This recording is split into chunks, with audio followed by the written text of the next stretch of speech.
or computers now have primary control of critical vehicle functions.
Good morning, everyone. Good morning, and welcome back to Canada's Farm Show Launchpad, presented by Deloitte. This is undeniably the biggest stage for the best in agriculture. I would know, because I've been walking back and forth this stage for the last 3 days, getting my steps in. Happy to be here and happy to have you guys here. Before we begin, we'd like to acknowledge that we are on Treaty 4 territory, the original lands of the Cree, Ojibwe, Saulteaux, Nakota, Lakota, Dakota, and on the homeland of the Métis Nation. If you were here yesterday or the day before, welcome back. My name is Sherilyn Jolly-Nagel, and I am your host for the Launchpad at Canada's Farm Show. I farm with my family southwest of Moose Jaw, about 2 hours from here. It's a grain farm. We grow durum wheat, canola, some barley for the beer that you've been drinking all week, a little bit of alfalfa and some chickpeas, some lentils. We don't have any livestock on our farm. We're selfish and we like the month of February to go away. We have a lazy farm dog and more farm cats than we can count. That's all of our livestock. My husband and I are raising 2 teenagers. They are tractor driving, gunslinging, dirt bike riding daughters, and we are having a great time raising them in Saskatchewan on the farm. I'm also a speaker on agriculture-related topics, and for the past 20 years, I've done what I can to advance policy initiatives that aim to support farmers here in my home province of Saskatchewan, in Canada, and around the globe.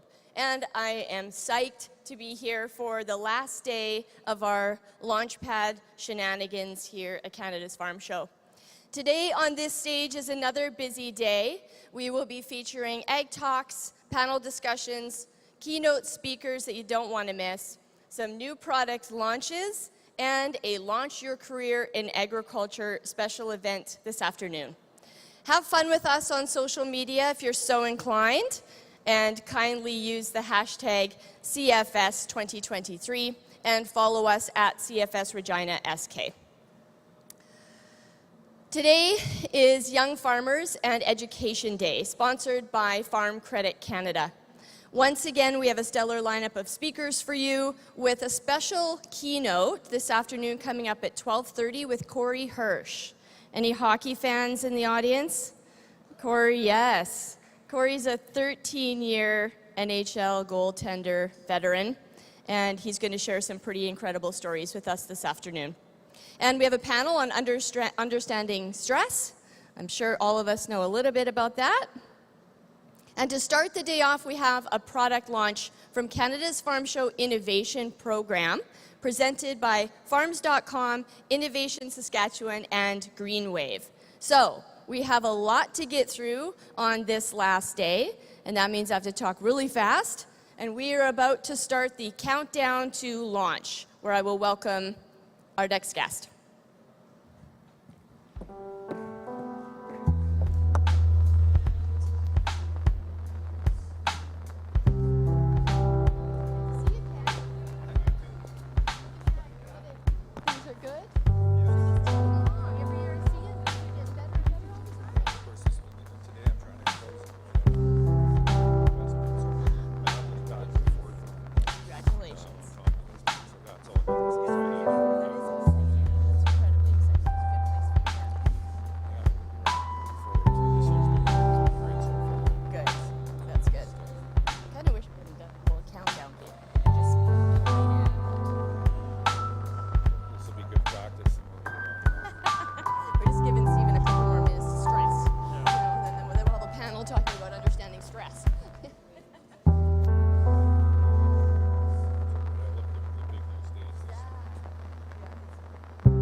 Welcome to Canada's Farm Show Launchpad presented by Deloitte.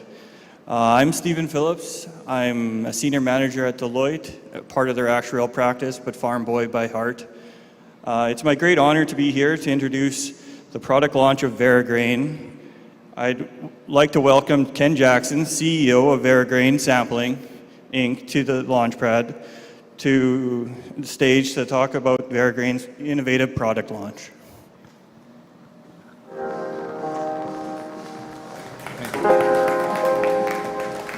Right, and where's the clicker? No, I need the, I was told there was a clicker. Looks like somebody's going to get it.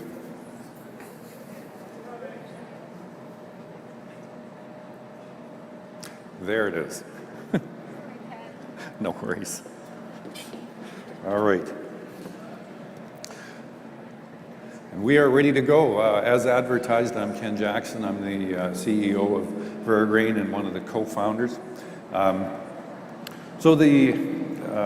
Let's get the show started here. You know, when you're driving down the road and often there's these big long rows of bins and you know, you see them and think, man, there's got to be $3-4 million worth of grain in those bins. And yeah, you're absolutely right. There is 3 or 4 million. The issue is that without knowing exactly the quantity or the quality of what's in those bins, you know, you just don't know what that number is. And M&P did some research a few years ago with a number of growers, and they came back with some really interesting results that your average grower, they found out, doesn't know within 10% the quantity of the grain that they've got stored on their farm, and they know even less about the quality of that. So the problem this causes is that, you know, as a grower or producer, if you're not certain the quality or quantity of what you've got in your bins, it's tough to get that optimal value out of the grain. And also from a buyer or processor perspective, you know, if they're not certain what they're getting, it's difficult for them to pay, you know, top dollar. And one of the other statistics that I find quite interesting is that your average sort of loads delivered to the elevators, 1 out of 20 of those loads, so 5% of the grain getting delivered to the elevator, does not meet the spec that was anticipated or is expected. So as a you know, at an elevator level, historically the elevators have been geared to kind of deal with that, and you know, they, for the most part, could kind of take anything that came up the driveway. But you know, anything that didn't meet spec, of course, the you know, the grower would, be penalized for that, and you know, get less money for it. Or in, you know, an absolute kind of a worst case, it's, you know, everybody's been turned away from you know, at least once in a lifetime. So by having better information about what is in the bins, you're able to get you know, more optimal value out of those. So the other issue that a lot of growers have faced is that you know, spoilage is still you know, much more substantial than it should be, and of course, I mean, that leads to either a degrading of the grain, or, you know, when you deliver, that can contribute to the grain not meeting spec. And again, in kind of in a worst case, you know, you're taking the grain to the garbage dump because it's gone too far, and you just can't you know, you can't get anything for it. So those are a couple of related issues we deal with. So what Vergrain is all about is we provide the producers or growers with the tools they need to understand the quality and quantity of what they have, and sort of the thing that differentiates Vergrain from anybody else on the planet is we are able to provide the most accurate and most real-time information for what is stored on farm in terms of quantity, quality, and also traceability. And so by doing that, it really is a win for both growers and buyers. So from a grower perspective, again, if you know with greater certainty what you've got, for example, you know, the difference on a barley with a 14% protein versus a 13 or 11 or a 10, you know, can make the difference between a domestic and an international shipment, and correspondingly, you know, significantly more dollars on that. So, but you know, this all starts with understanding what is going into the bin and being able to determine that quality. So the other win is also with the buyers and processors.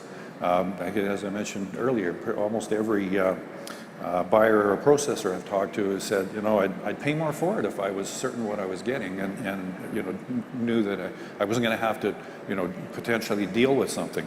So the buyers and the processors are you know, very amenable to that, and more they're looking for traceability is becoming more of an you know, more and more of an issue. So, you know, one of the examples of sort of the change that's taking place, and whereas, say, for example, historically, someone like General Mills has bought most of their grain from, from someone like Richardson on the oats side. And the reason they've done that is, I mean, that's sort of how that's evolved, but also they know that when they unload that rail car, that it's going to have exactly what they need. And Richardson is responsible for ensuring that quality and specification is met. Now, with growers getting larger and dealing more directly with companies like General Mills, that quality issue and expectation has now been pushed onto the grower. So the requirement for the grower to understand better what is in the bin has become ever more important. So Verigrain, first and foremost, developed this app, which makes it very easy to sort of manage all the information around your grain quality. So there's a component for managing your grain quality, and tracking your grain quality inventory information. We have a tool called a digital bin board, which replaces the big whiteboard with all the circles on it that is pretty standard on every farm, and gives you that tool in the palm of your hand on the Verigrain app. And again, very easy to use. It starts with a satellite-based image, and you can overlay your bins on it. So it's just really simplifies and gives complete mobility with grain inventory management. There's also, say, the quality component of it. I'll get onto some of our other products that feed into it, but the core of what we're doing is providing this tool, this app, that makes it really easy to understand, to ingest the information that you've got coming in. Bear with me, I got to get a drink.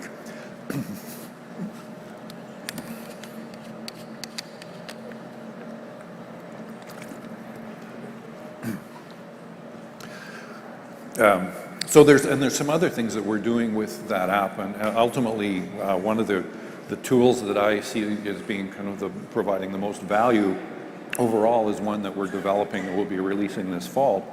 And it allows you to very easily sort of look at your inventory and sort through it and search through it and say, for example, show me all my barley, and then let's sort this and let's prioritize this based on various characteristics and with a range. So show me all my number one barley that's within a 12 to 13% protein range, and then you can do quickly do a sort on that. So it'll show you, what yard it's located in, what bin it's located in, and the total tonnage that meets that criteria. You can do another sort after that. So finding different ways to kind of compile your grain so that you have that sort of optimal combination for selling it. So then also there's a button on the bottom of the page you can press, and then it will allow you to share that with various potential buyers. And the buyers can look at the various ways you've sorted your grain and sort of find the one that meets the criteria that they're looking for. And then they can say, okay, well, look at, I see you've got 350 tons here. I'm interested in 150 tons, and I'll pay you X. And they put in the value, and then they click the return button, and it goes right back to the grower. So it's a tool that allows you to start ultimately realizing that sort of optimal revenue that we're trying to get you to with all the accurate information that we're able to provide. Just to move on to some actual product here. Again, a lot of what we do is based around our inventory and sample management products. So we have a number of tools which assist with sample acquisition, so ranging from a better version of a scoop on a stick to a fully automated sampling unit. Sort of other feature that we have, which I'll talk about a little more detail on the next slide, but we also realize that one of the first things that almost every grower wants to know is moisture. The other sort of related factor there is temperature, because if you have, of course, it just takes 100 bushels of warm, wet grain to, cause problems with, 1,000 bushels of grain. So the ability to know moisture and temperature in real time is quite valuable as well. Of course, also the other factor with moisture is, you sell your grain based on weight, which is every percentage of moisture is equal to a percent and a quarter of weight. So, you want to make sure that you've got optimal moisture value or moisture to get maximum value for your grain. So with the sample side of things, again, we've done a lot of work on developing a very simplified sample management system. All of our sample containers or buckets and sample bags have individual barcodes on them. You scan them with the Verigrain app, so it makes it very easy to keep track. Another tool that we've developed, and by the way, so I don't forget to say this, Verigrain's just located over there if you're interested in seeing the sort of physical products. They're all there to be seen. But one of the other tools we developed is what we call a mixer splitter. And so getting a representative sample is the first step. There's no question. But often you want to split that sample down into a number of subsamples. And so the traditional way to do that, I think the Grain Commission has a great video that shows you how to start with 2 pails and you split it in half, and then you pour these 2 pails into another pail, and I don't remember exactly how it goes, but the whole point being that you're taking a representative sample, which still may be not homogeneous, right? So, as you're sampling into that pail, the layers in the pail aren't always the same, right? So you need to get a homogeneous sample so that when you get your bags or your subsamples that you take to the various buyers or send to the lab or the Grain Commission, those subsamples are all identical, and everybody has probably their own version of this story, but it's like, I took my samples to 3 different buyers and they gave me 3 different prices or 3 different analysis. Well, sometimes there's other factors, but often it's the sample is not the same that every buyer gets. And so that can be the root of the problem. Obviously, there's buyer motivation and differences in analytical instruments at the buyers, but we recognize that let's take the sort of that factor out of it and make sure that the samples themselves are all identical. So we created or developed a relatively simple product called a mixer splitter, where you pour your primary sample through one side of the unit, and it goes through its gravity-based mixing system. You do that a couple of times and you now have a nice homogeneous sample, and you can pour that in the other side and you get 4 identical subsamples out of that. So it's faster, better than the sort of traditional manual process that most people are used to using. So, on to the product launch. The new Verigrain Ultra, or I should say AccuSample or Ultra MT, is been developed in response to a lot of conversations with producers. We have had an earlier product that we developed that was somewhat more elaborate. Won't go into the details on that. It's ended up being more for commercial applications where the point of sampling is not very accessible. You need that's some distance away from where you actually want to have the sample. So that's called our R series, and R stands for remote. So it still does have there's some application on the farm if you're sampling off the end of a grain auger. That is the product to use. But with most grain that's going in to the bins, and kind of the point in time where you want to first identify quality is at harvest, and the traditional or kind of most popular product for that is a swing auger, right? Often as well, grain bags are also used. So we developed a product which very easily attaches to the boot or the transition box on a swing auger. It also adapts very easily to grain baggers, the outlet on a grain dryer. So kind of all the places where at harvest time you want to capture that sample. It's also, it can be used with some bucket elevator applications as well. So we developed a product which is very compact, it's relatively simple in terms of how it operates, but a couple of really cool things about it. Once you've got it mounted on your swing auger, to use it, you pull out your Verigrain app on the smartphone and fire it up, set up a sample. You can see on the screen there's a pail on the bottom, there's a barcode on it. So you scan that, you enter in the various parameters for that sample. What grain is it? We also build traceability in, so you have to select where it came from and where it went to. So it's a field to a bin, or maybe a bin to bin transfer, or a bin to the buyer transfer. You can do that as well.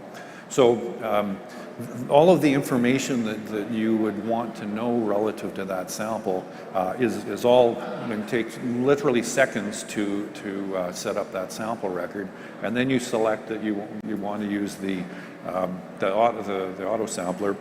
Click that button, it pops open a screen that says connect. As long as you're within sort of visible range of the unit, it'll connect via Bluetooth, and it downloads the sampling interval. And what's really important about that, and this is part of the intellectual property actually that Verigrain owns, is we have patented the algorithm which determines the sort of sampling rate that's required to ensure that your 3.5 gallon pail is full of sample when the volume that you've allocated has gone through. So let's say the volume is 5,000 bushels, 10,000 bushels, whatever that is. To get that representative sample, and you want to make sure that you're taking samples of a size and at a rate that fills the pail, so that when the 10,000 bushels is through, the pail is full. And one of the other factors we use there is we also track the flow rate of the grain auger, or we put that in as one of the variables. We have a list of all the grain augers available, and you click on the one that's you're going to use, and we know what the flow rate is on that, or you can adjust if you want to run it slower, you can make an adjustment for that.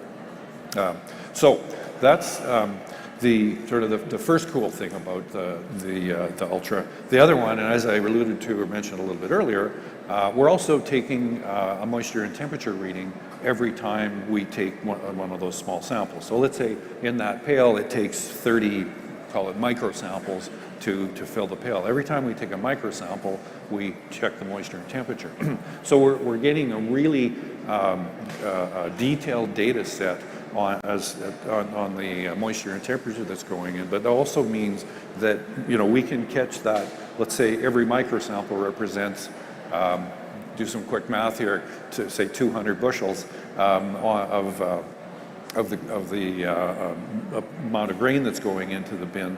So every 200 bushels, we're checking moisture and checking temperature. So the chances of catching some warm wet grain that went in is pretty good. I mean, it's still not infallible, but the other thing that's important about the ability to do real-time moisture and temperature is roughly 90% of the grain stored is not stored in a monitored bin, right?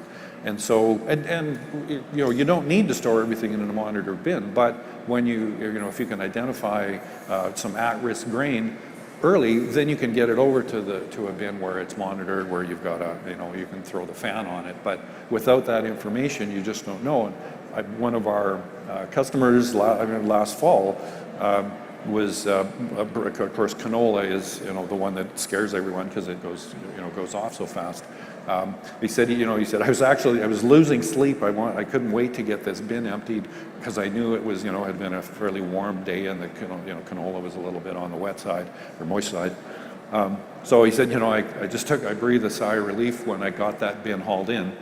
And he went to the next bin that he hadn't even given a thought to. And he said, as soon as I opened the gate on it, I knew that I already had some damage on that grain. And these were, canola that was taken off kind of simultaneously from a couple of related fields at harvest. So, that's how that can happen. As I mentioned earlier, easily adapts to things like swing augers, grain dryers, and baggers, bucket elevators. So that is the new AccuSampler Ultra MT. It is over, we're hard to miss. We just look where the big Verigrain flags are. Happy to show you, we've got the full product set there, including some of our manual and manual assisted sampling products as well. And we're offering I think quite an attractive special pricing for the show season here. And we're only producing a limited number of the Ultras for this fall. So if you're interested, please come and see us and get on the list. So that is sort of the official presentation. I see I've got a few minutes left, but that's okay. If you don't have anything more to say, just stop. Is there so we've got a little bit of time for questions here. Any questions? Or you just want me to keep on talking? No, I'll stop.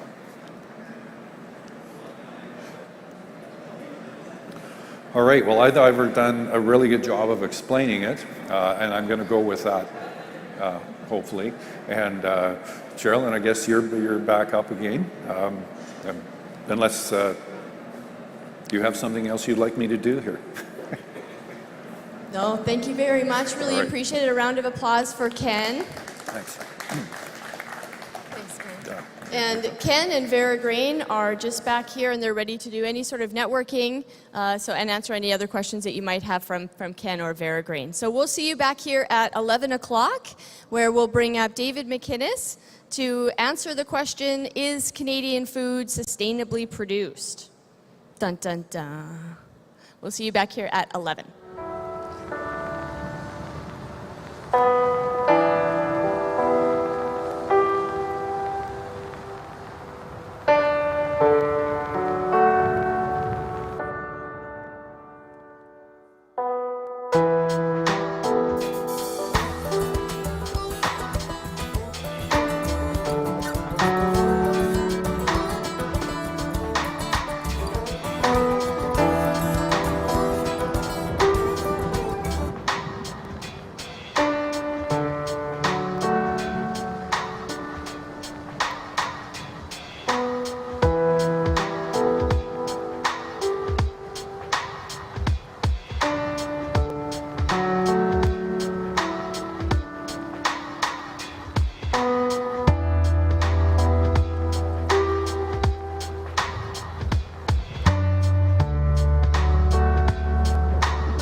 It's good to be alive.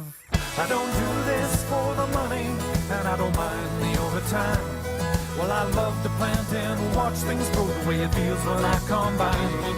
Sometimes it's hard because you never know if it's rain or wind or shine. But there's nothing I love doing more, and I'll farm until I die.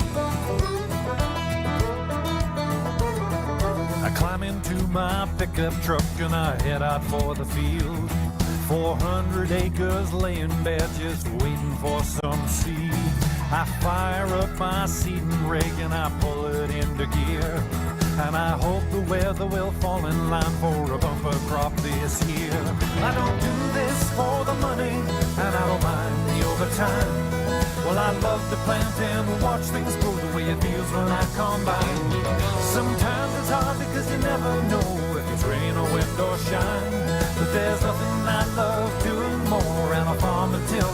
died. I was raised in the country, and that's where I wanna be. I like the space and the quiet and the air that I can breathe. There's nothing wrong with city folks, just not the place for me. The farm's my home where I can roam, it's the place where I am free.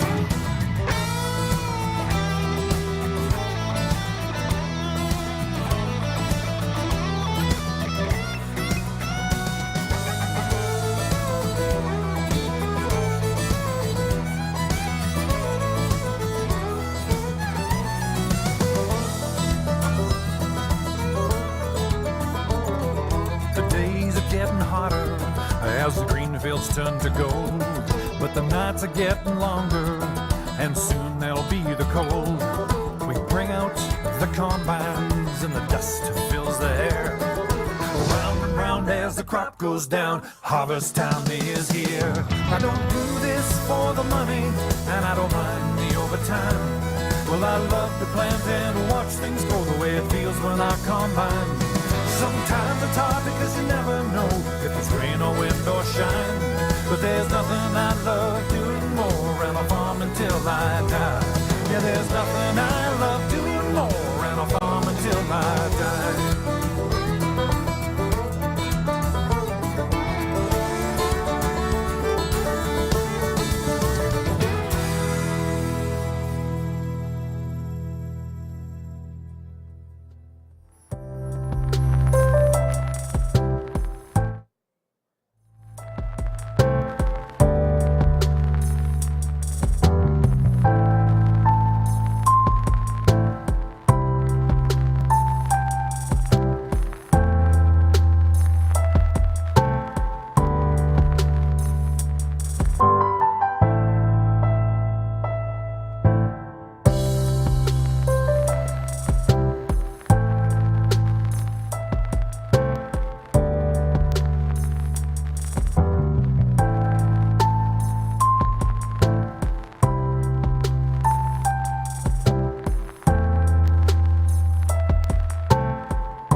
to Regina, the heartbeat of North America's new prairie economy. Surrounded by 80% of Canada's farmland, Regina's agriculture and food sector is a driving force of economic growth. From Canada's first venture-backed Agtech accelerator to post-secondary and research institutions, we foster growth and innovation to help drive an efficient, sustainable future. Our world-class transportation and logistics infrastructure lend access to 270 million customers and 5 international ports within 2 days. From world-class producers and manufacturers to everything in between, we are renowned around the globe for our products and commodities. And while the numbers and assets are all great, it's our story that really makes us special. We are more than the sum of our parts. We are the home of doers and transformers. We are a thriving community of business, social, and creative entrepreneurs who grew our city from the ground up. From small businesses to global players, we create new opportunities for our city and the world. Our strong sense of community leads to a sense of connectedness you just can't find anywhere else. We are a home for growers in every sense of the word. And what we grow best are people. Passionate change makers ready to solve some of the world's biggest challenges together. Whether you've been here a day, a decade, or your entire life, you have a place in our homegrown city.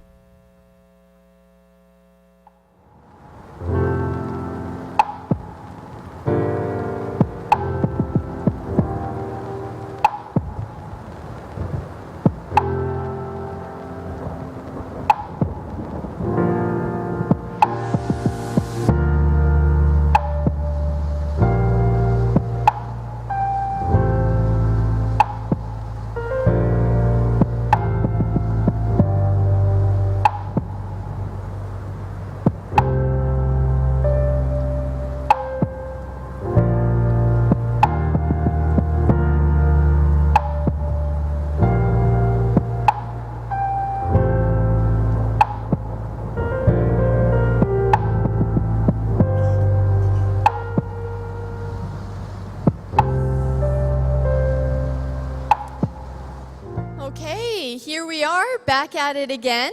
And up next we have an Ag Talk, controversially titled, Is Canadian Food Sustainably Produced? And we'll be joined by David McInnes on stage. David is the principal of DMCI Strategies. David McInnes is a strategic advisor, speaker, and facilitator on change and the opportunities facing Canadian and global food systems.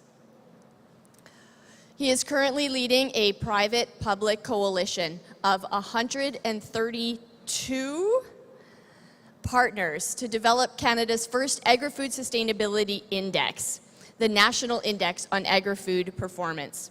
David is the founder and national coordinator of this unprecedented initiative. David has an extensive and impressive background, and I encourage you to look that up on our Canada's Farm Show Launchpad app. We have him there, but today we have him live and in person. So here to answer that question, is Canadian food sustainably produced? Please welcome David McInnes. Thank you, Sherilyn. Good morning, everybody. Delighted to be here in Regina. I did my part last night to celebrate Saskatchewan food. I had a lentil beer, my first. It was delicious. And a bison burger. It was delicious, and so I was very happy. Thank you very much for giving me an opportunity to speak with you today. And I'm going to dive into this sustainability question, which is on the minds of a lot of people, and hopefully is you as well. So let's just get right into this. I'm going to speak to you today about redefining agri-food leadership around sustainability. And what I'm going to get into is to pick up on where Sherilyn's nice introduction was around exploring this idea of the coalition behind it and what this new tool is that we can deploy every day in order to enhance our story to the consumer and to the marketplace. And I should add that this story has its foundation here. Well, maybe not this stage, but in what producers do every day and the sector across this country to deliver food to us and to the marketplace around the world. So it's really thanks to producers that we're able to really build on this story. Okay, let's just jump into it. This mention that or this story around sustainability is obviously well embraced. Your Premier obviously latched on to this notion of being proud of what this province produces and how it produces it. It's also a story that federal, provincial, and territorial ministers of agriculture have embraced around the world in terms of, or around the country rather, in terms of what the potential is for Canada's world-class sustainability story. So this is something that's being embraced here and across the country as something important to the interest of the agri-food sector, to competitiveness, and to our society. So let's get to the question. How do we know that Canadian agriculture and food is sustainable? And really that leads to a couple of other thoughts. Are we doing enough to meet the needs of a very fast-changing world? I'm going to get into that. And how do we actually, if we measure sustainability better or more fully, can this be the leadership opportunity to drive up new value here at home and around the world for this sector? This is what this group, which I'm going to get into very shortly, is all focused on. And let me turn to the coalition. If I can click, there we go. So we represent 132 partners. This is an unprecedented group that has come together around these questions. This represents producers all across this country at every type of producer, processors, retailers, governments at 3 levels, innovation organizations, agribusiness organizations, academia, indigenous, social, environmental organizations, banks and other financial institutions. And you know what? When I start to list this, I know I'm going to leave off a key group, but suffice to say, this is an unprecedented group that's come together to position this country on one of the most important issues facing the planet. All right, let me now step back and just let's talk about some of those big issues. This is the framework that this coalition has come around and rallied around to look at. And I'm going to go very quickly through this to paint a picture and then take us to what the tool is or the solution that this coalition is embracing. All right, if you look around the world, remember, we often talk about Canadian agriculture and food as being the most sustainable in the world, the most trusted, high quality, safe. Well, so do our competitors and our customers around the world. All over the world, people are declaring that they too are the most sustainable, the most trusted food system in the world. How do we differentiate when everyone's saying the same thing? And so this is where our initiative, which I'm going to get into in a minute, is around, well, what can we do to actually step up, differentiate, compete, and actually build greater trust in the marketplace? But behind all these pledges, there's a lot of activity. Companies are setting bold targets on how to improve sustainability. Here are 2. They're documenting where they need to go, and what's interesting is that their targets become implications for their supply chains. For them to meet these targets, they need to work with producers, ingredient suppliers, and others to deliver on these bold targets that their shareholders are expecting progress on. We're also seeing companies, as they do this, as you can see here, 89% of what's in the supply chain, the commitment, for example, around Scope 3 greenhouse gas emissions, is found in their supply chains. They need to commit those supply chains. But producers too, they're making bold targets in order to respond to the sustainability agenda.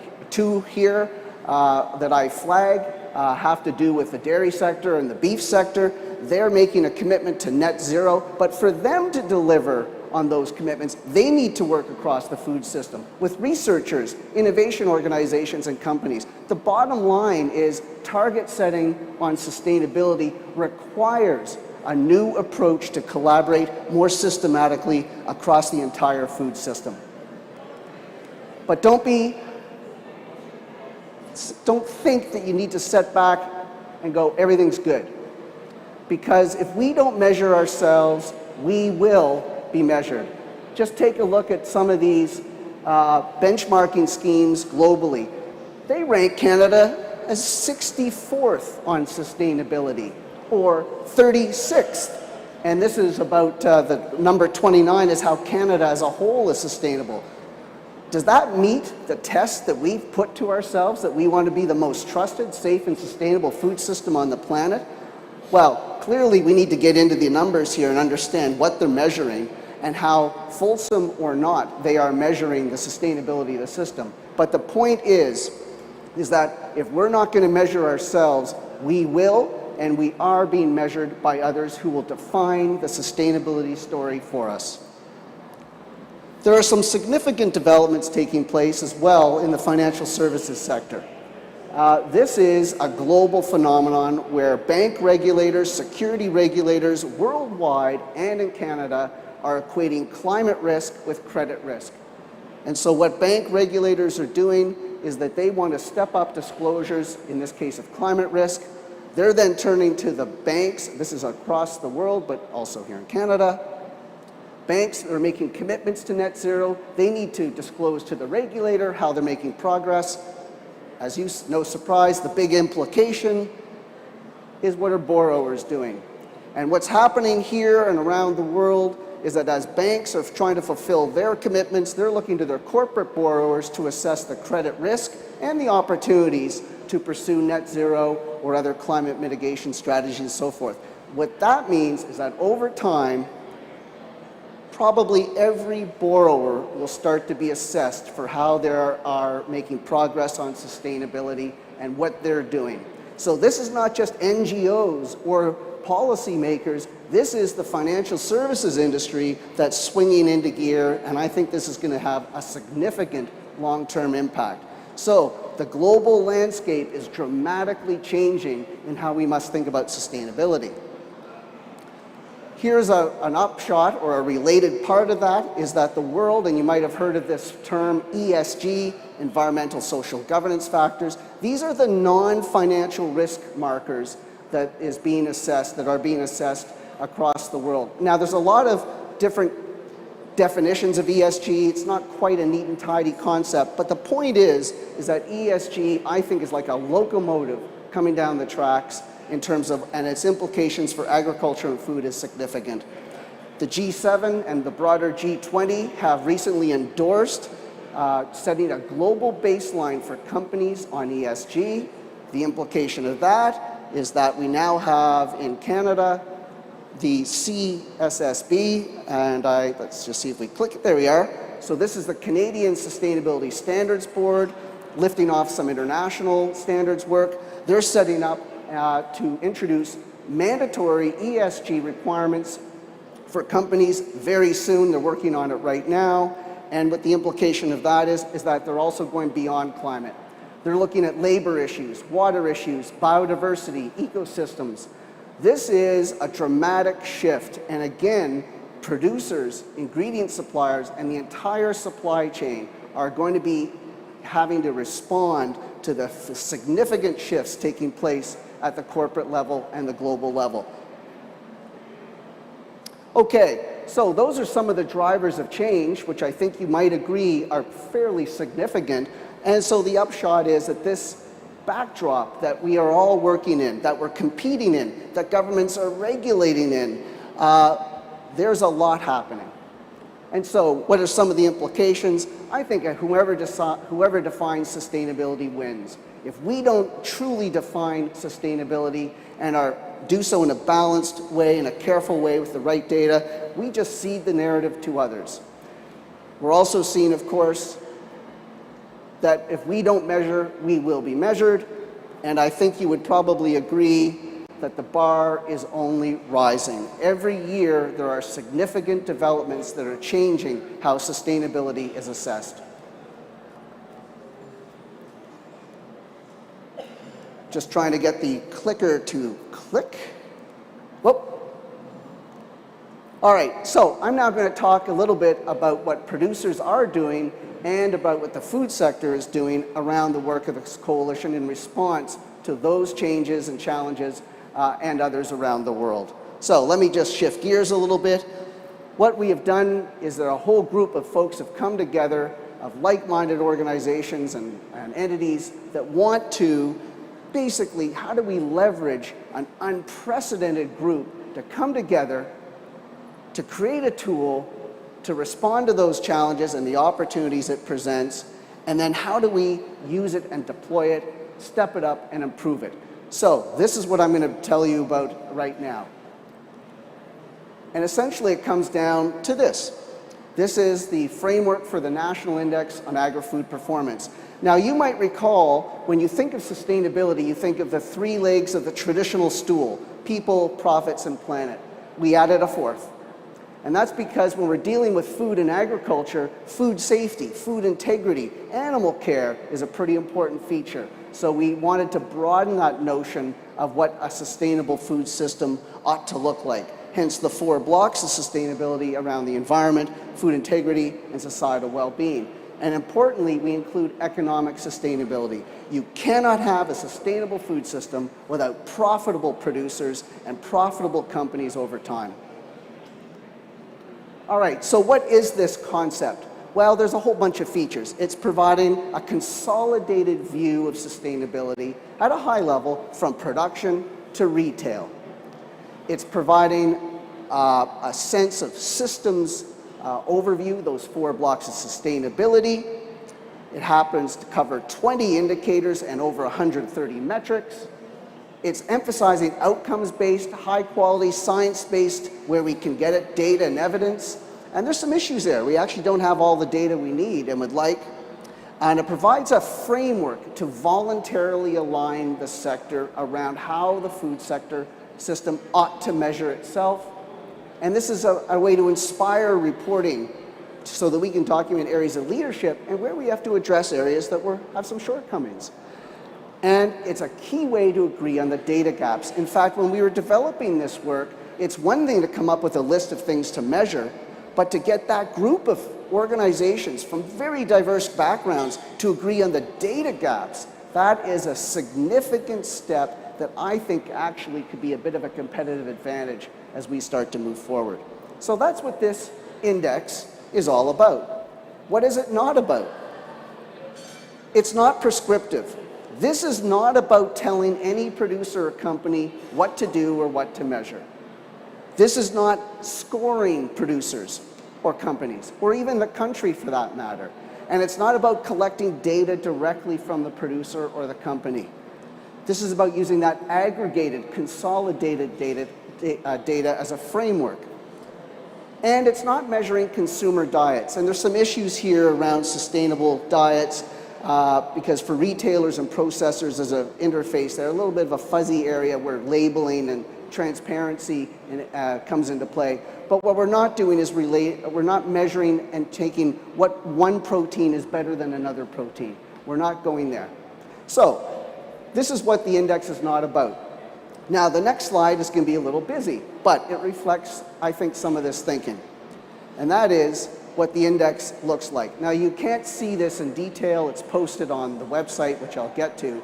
But basically, you have the 4 blocks of sustainability: the environment, food integrity, which includes food safety, zoonotic diseases, economic sustainability, which includes things like sustainable finance, innovation, regulation, and societal well-being, which is about the workforce, labor market, mental health of producers, about how do we promote opportunities for underrepresented populations within the food sector, and it includes animal care. So as you can see, it's a fairly comprehensive view, and the report actually is quite detailed, as you can imagine, which I'll come back to. So that's what the index looks like. So when you think about that and stand back and go, well, what's it say? What's it mean? Well, it sort of gives us a sense of what is the hallmark of what a sustainable food system ought to look like. And clearly, that's about the metrics. So I'm going to get into some of that for a second. And our work is detailed in a comprehensive report on the website. The document, the cover page is over 100 pages.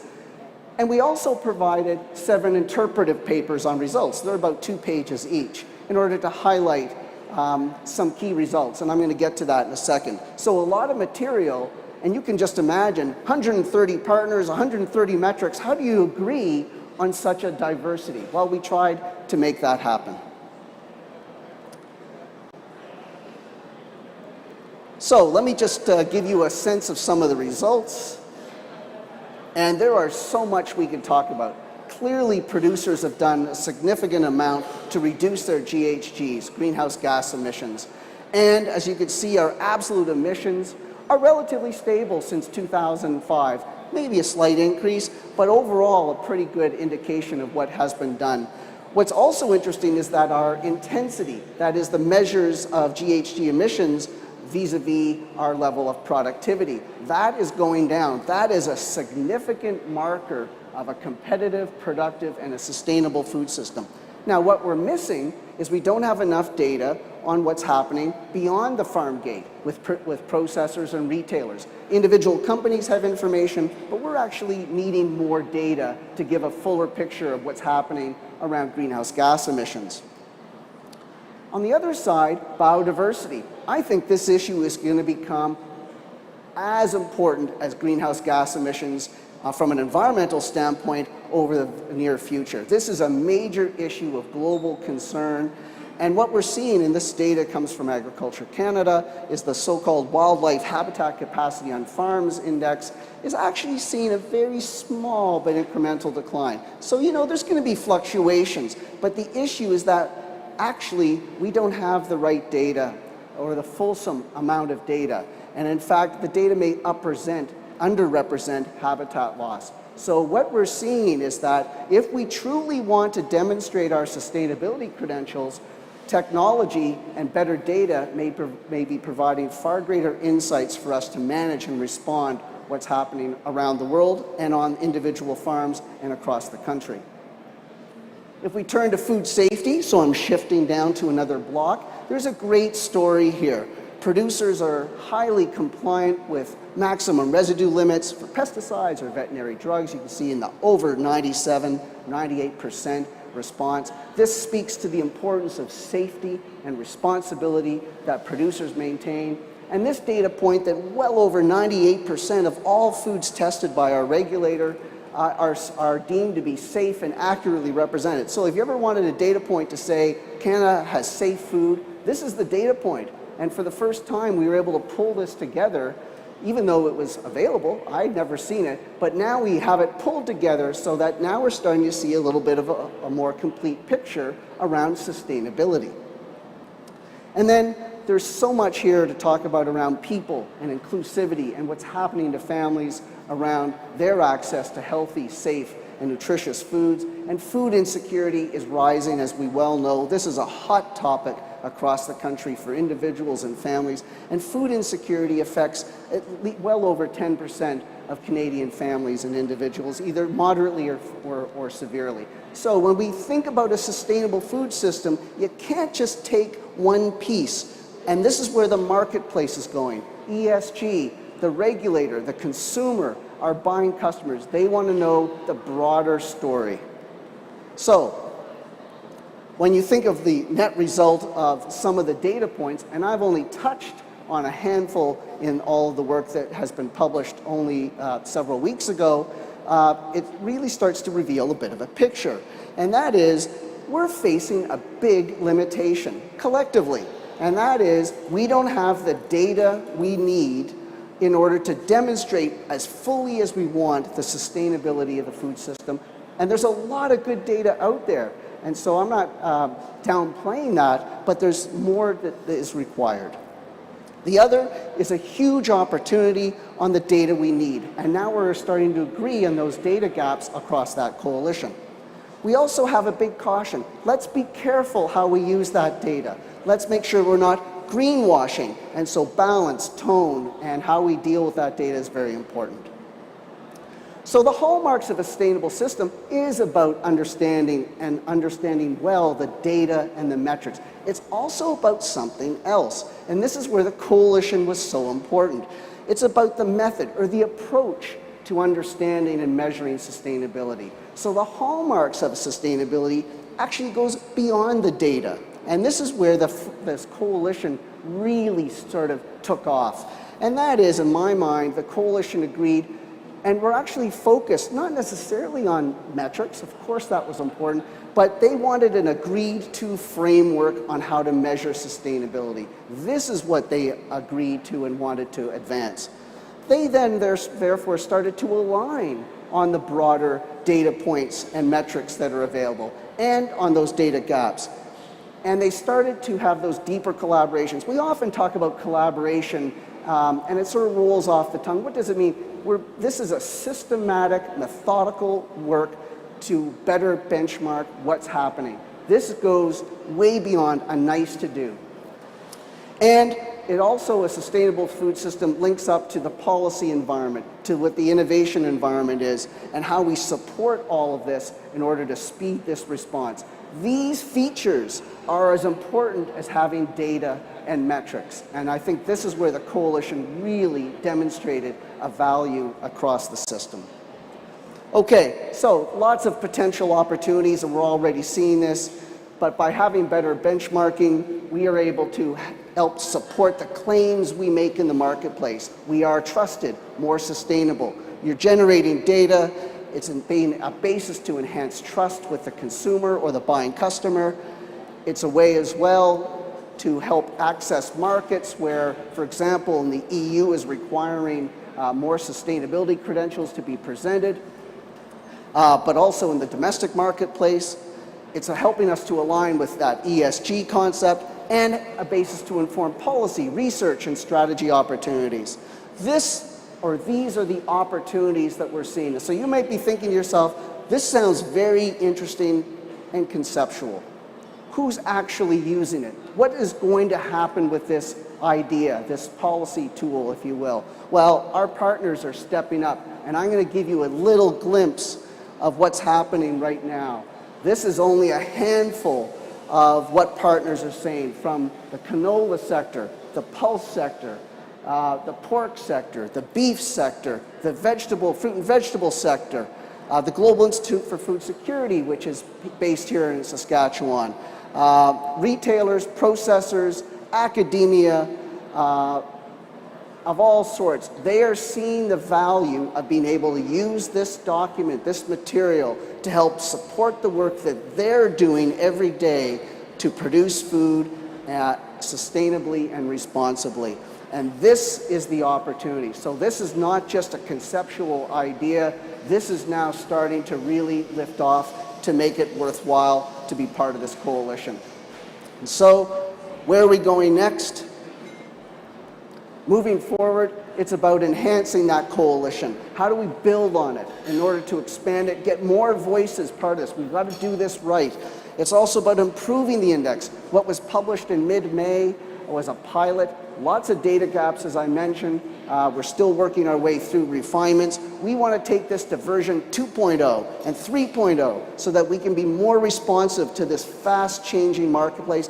This is redefining agriculture and food leadership for the next period of time, and we want to be a continued leader here. And we're setting up a small, modest group, a Center for Agri-Food Benchmarking, to hopefully make this happen if we can get the right funding going forward. So this is the next step, and this is what the partnership is now working on. Thank you very much for your time. Please check out the website. Please reach out to me if you have any questions, and delighted to be part of a fascinating trade show, farm show here in Regina. Thank you very much.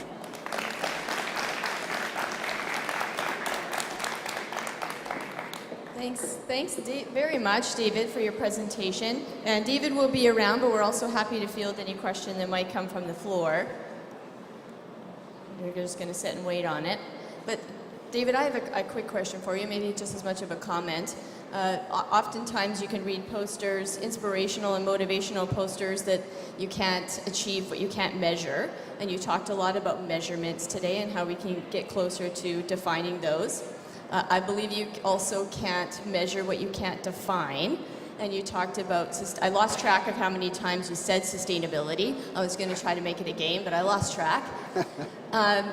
So for me, because we're asked as farmers to speak often about sustainability, it was important for me to come up with my own definition of sustainability, because it doesn't feel like we have a consensus around that.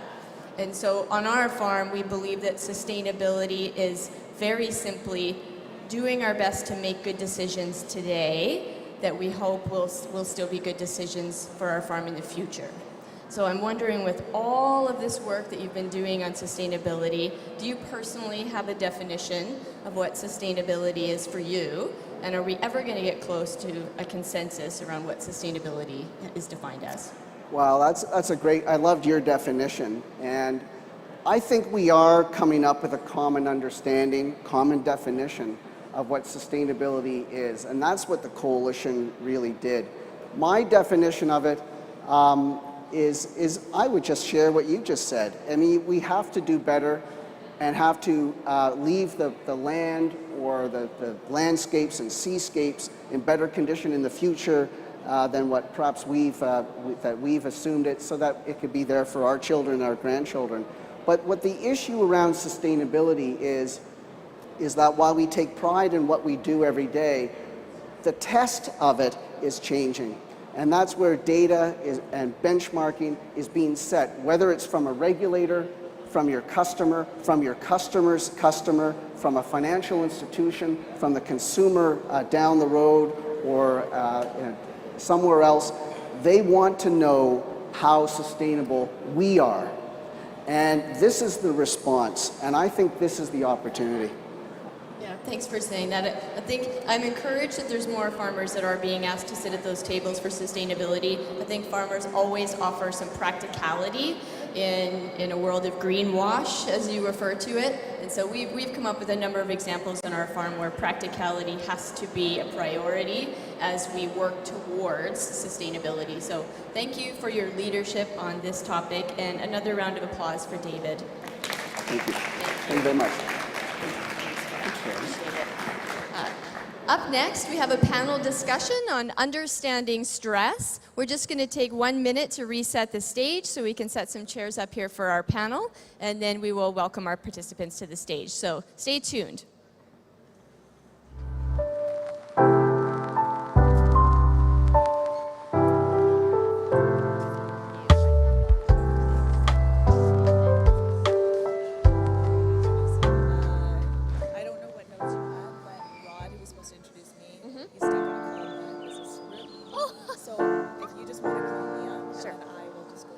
Yep, I can definitely do that. Or you're welcome to take the mic and go if you prefer. Do you want my mic too? So yeah, I can just do that. What? Thank you. I know. I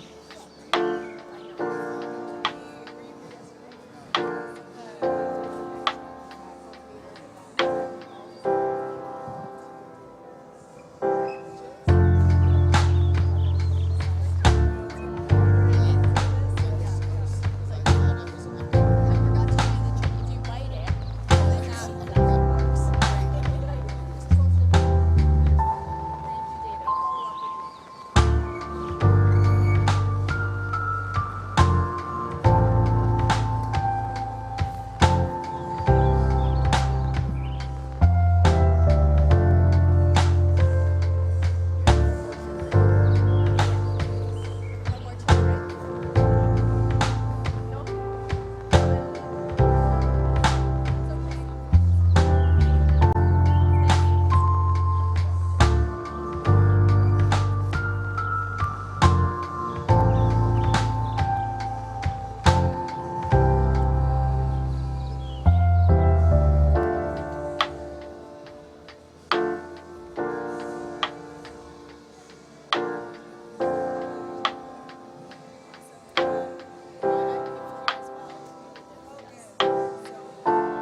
So the play is just to advance it, right? That's through Okay, good.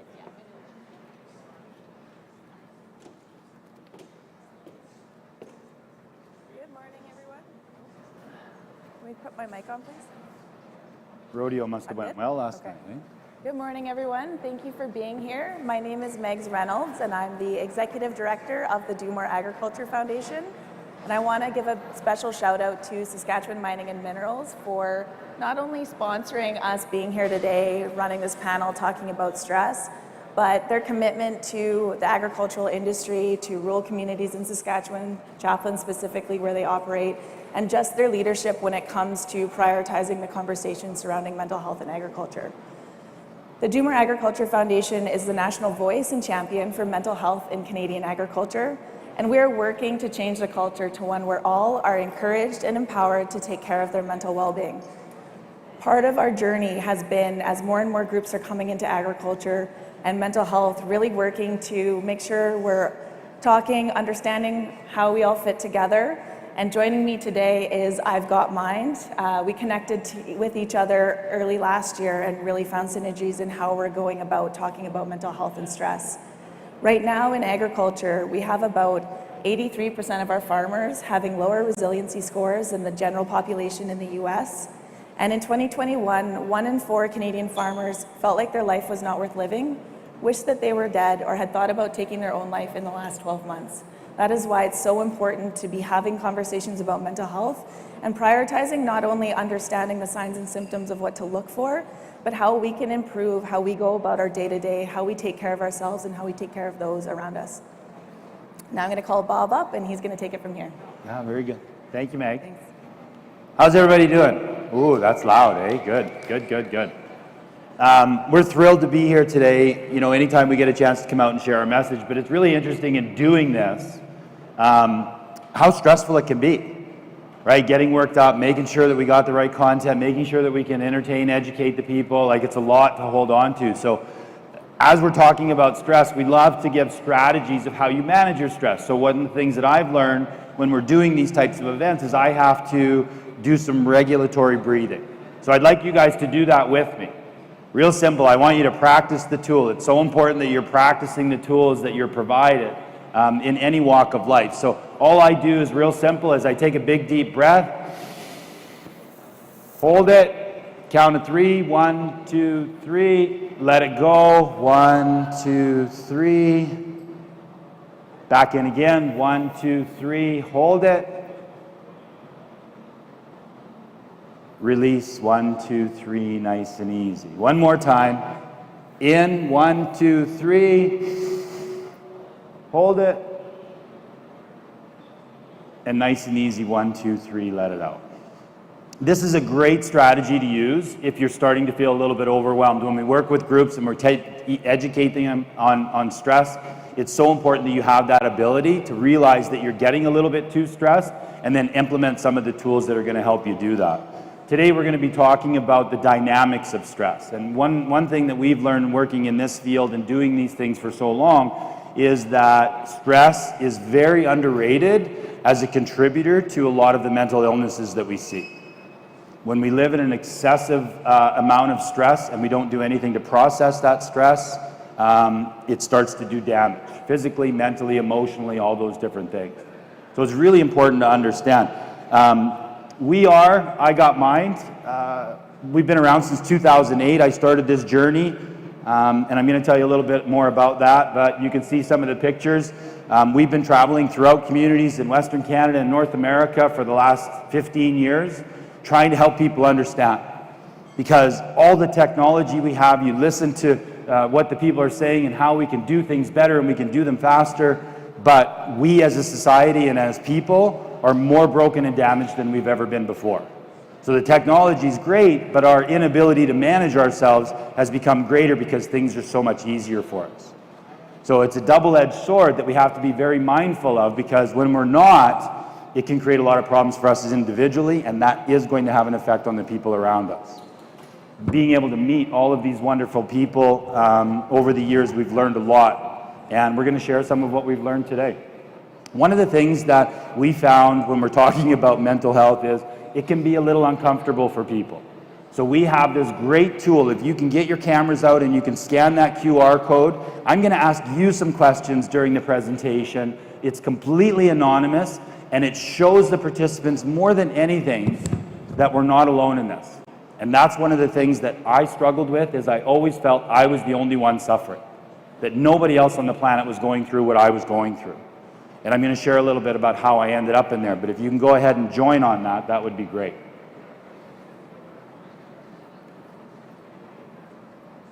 I have a question for you right away. How comfortable are you talking about your mental health? Go ahead and grab your phones out and you can answer. I'm an open book. I have no problem talking about it. That's me. It's taken a long time to get there. Depends on who it's with. Sometimes we're more comfortable with different people. Some people it's just really uncomfortable, and then that bottom one says, you know what, I'm not interested, no thank you. And it's important to understand what our own restrictors are, because when we start to acknowledge the fact that we are dealing with something, that we are off a little bit, that we're feeling a little messed up, that's what can really help us get on that path. So let's see what everybody says here. Very good.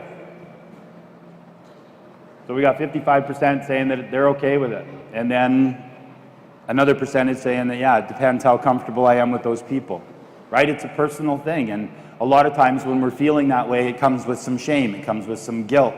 And a lot of times we don't acknowledge that we were feeling that way. So it's important to understand, get comfortable having the conversation. The more comfortable you are, the easier it is to not feel bad about what you might be experiencing. How this all started was me and my time in growing up in Saskatchewan. I was Calgary born and raised. I wanted to be a professional hockey player more than anything in the world. I found myself at 17 years old being traded from Calgary to Swift Current, and that's when my real education in life began. Being on my own, I wasn't at home anymore.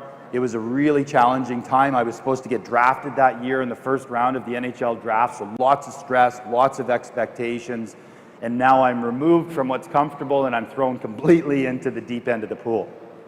It was really hard living in somebody else's basement. He was an RCMP officer too, so I really had to mind my P's and Q's, which as a junior hockey player is not an easy thing to do.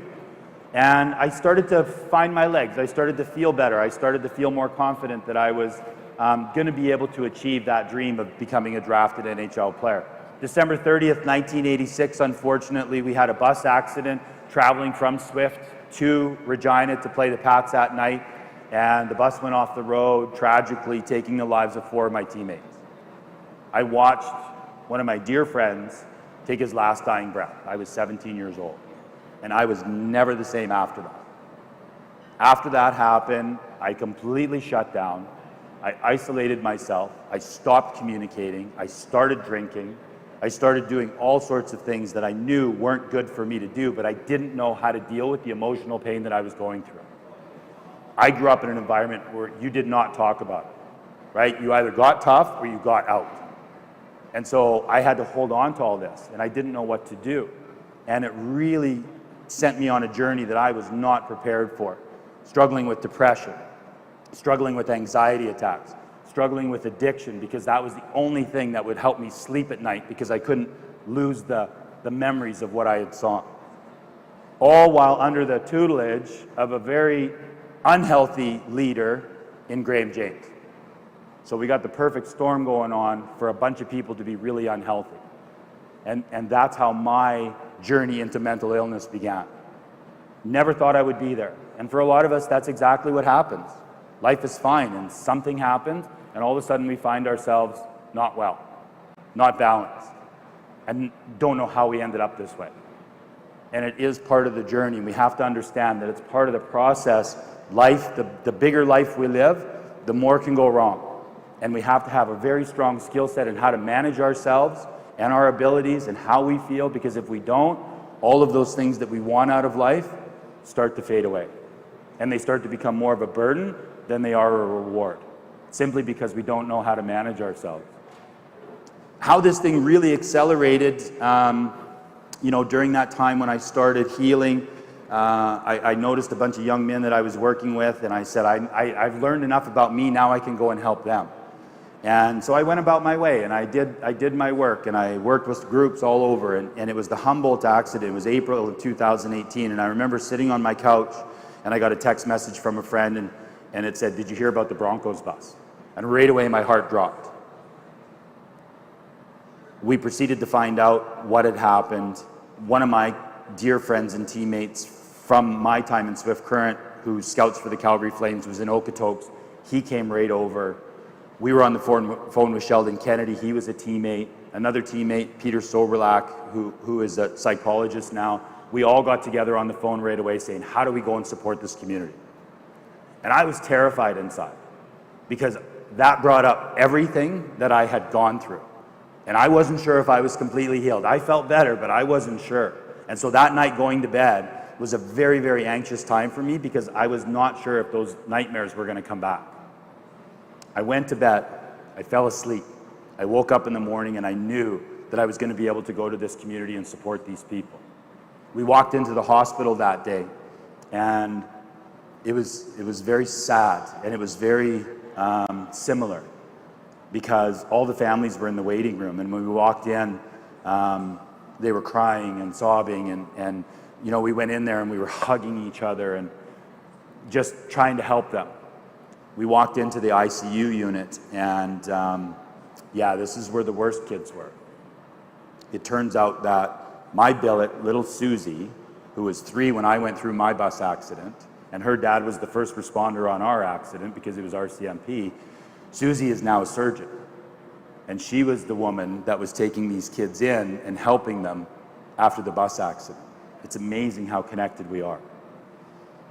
We went into the ICU, and the families were devastated. And one family in particular I had known quite well. I had worked with their son and trying to help them develop the mental strength.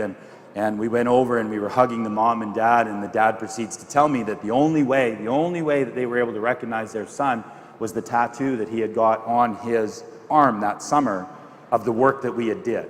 It was Chinese lettering, and it was PMA, positive mental attitude, and that's how they identified it. And it warmed my heart to know that we were there to be able to support these people in this pain that they were not prepared to have. It sucked when I went through it, and I couldn't make sense of it for years, but now it made sense. I went through it so that I could help other people. And that's one of the big things with mental health is when we start to find ourselves, when we start to feel good, it's important that we are reaching out and connecting with others because we now have an understanding of what's happened to us. There was one conversation with one of the dads. We grew up playing hockey together, and we hadn't seen each other in forever. And he proceeded to tell me about the last conversation that he had with his son. They're going to Game 7. If they win, they move on. And the son was so stressed and so upset and so anxious whether he was going to get to play in the lineup, and he didn't know what to do, and he didn't know how to talk to coach. And the dad was on the phone hundreds of kilometers away, not being able to be there to help him manage how he was feeling. And that was the last conversation he had with his son. So when he found out what I was doing, he made me promise. He says, Wilkes, you need to get this information out to as many people so that that's not the last conversation that they have together. And that's why we do what we do. That's why we travel around and try and help people understand about themselves that it's a place where we end up. It's a part of life. But it doesn't have to be consistent, and it doesn't have to be as damaging as it can be. When we educate ourselves, we can find a better way. We were able to go out there and support. On the far right there, you see Bob Harriman. That was my billet. Next to him was Pat Noge, who is an RCMP officer in Saskatoon, was on the bus with us. You see Sheldon and Darren Kruger and myself at the far end. We were the survivors of the Swift Current bus accident. And it was a great experience for us to be able to go out there and help. And even talking with the kids today, how much they appreciate the information and the support that we gave them in that time. That's the beauty of getting well, is then we can truly help the other people that we want to help. This is a great quote. I believe that the greatest gift you can give your family in the world is a healthy you. And one of the most important things that everybody needs to understand about mental wellness, it is your responsibility. If you sit and wait, I promise you, people will not know what to do. It's your wellness. It's your mental health. and you have to start taking action towards it. Because in order to be the loving parent, supportive spouse, great friend, family, community member, you have to be the best version of yourself. So you have to be a little bit selfish in making sure that you're taking care of yourself, because when you're running around trying to take care of everybody else, who usually gets neglected? You. And we have to shift that a little bit. In order for you to be able to be the support, you have to be able to give yourself the support. I'm going to bring my teammate Sean O'Grady up here. Sean has been with me since the Humboldt tragedy. I called him up right away and I said, listen, we got to go and do this. I made a promise. Will you come with me on this journey? Sean's been in the mental health field for over 20 years, and Sean's going to go through the stress performance curve with you to help you understand what stress is and what you might be experiencing. Thanks, Bob, and certainly happy to be here. And just to take an opportunity, I think what the work we're in, or what we're hoping to be in, is the business of prevention. And the good news is that there is some really great pieces of information, awareness, understanding, and practices that can lead to a preventative mental health experience for people. Many of us, including myself, get to a place where we're pretty broken down before we decide to maybe do things to create a different pathway. And I was talking to someone at the exhibitor booth this morning about it would be really nice if we could help people skin their chin and knees a few less times than most of us do before we figure out a strategy. And so that's really what it's about. And I think understanding stress is a good and a really important piece of information, because stress is the thing that actually can create mental health or mental wealth, but it can also be the thing that creates mental illness. And I think it's really important for people to know that, is that most of us may see it or worry about it as something that we want to avoid. But in fact, all growth, right? Many of us can sit and reflect on the concept that all growth usually is through stress, right? And how we've come out of stress, and that idea that when we manage stress and we manage it well, it creates resiliency, right? And resiliency is the thing that I would believe wholeheartedly that you folks have each and every day as you're out working in the industry that you work in, managing the unpredictable experiences that come along with the farm world, right? Agriculture in general. I grew up a little bit in that world in the rural bowels of Eastern Ontario, and spent a lot of time in hay mows and painting fence posts and doing the sorts of things that my dad believed were an important rite of passage for me, and I absolutely believe that was key. And so I really do think there's so much with respect to this information that is important for us to think about each and every day when we're working through all the various challenges. And so as you can see on that curve is growth is right at the peak, right? And so when we're pushing ourselves, when we're stretching ourselves, when we're really moving beyond that, is really where we do develop the skills to persevere and move forward. And like in any hill, the idea of a slippery slope is an area that you don't want to slip too far one way or the other, right? Some of the worry that I have, I work in the mental health field mainly in Calgary with children and youth, is those extremes, both sides of that, right? The idea of kids, I work in the child protection world, and so kids that have experienced significant levels of neglect and exposure to various trauma, that burnout, right? Being overwhelmed and not having people to take care of them and rescue them leads to that burnout. But we also then can appreciate people that aren't pushing themselves enough, right? People that end up on a couch a little too much, disengaged with technology, burning themselves out maybe from finger stress from the video games that they play and those sorts of things as well. And so really just wanting to spend a little bit of time unpacking that with you folks today, talking to you about how we know when we're in the zone where we are growing and learning and how to stay there, and how to recognize some of the warning signs that may identify that we're tipped a little too far down into that burnout zone. And got a couple of, I think, personal stories that we're going to go through that will help us recognize, do we see ourselves ever in those experiences? And then I think I'm going to share my own as well as a way for us to kind of make sense of some of this world. So I'll turn it back to you, Bob. Thanks, Sean. All right, next question. Rate the level of stress you experience on a weekly basis. Scale of 1 to 5. How much stress do you deal with on a weekly basis? Meg?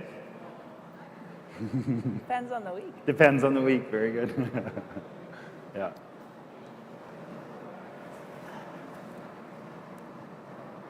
There we go.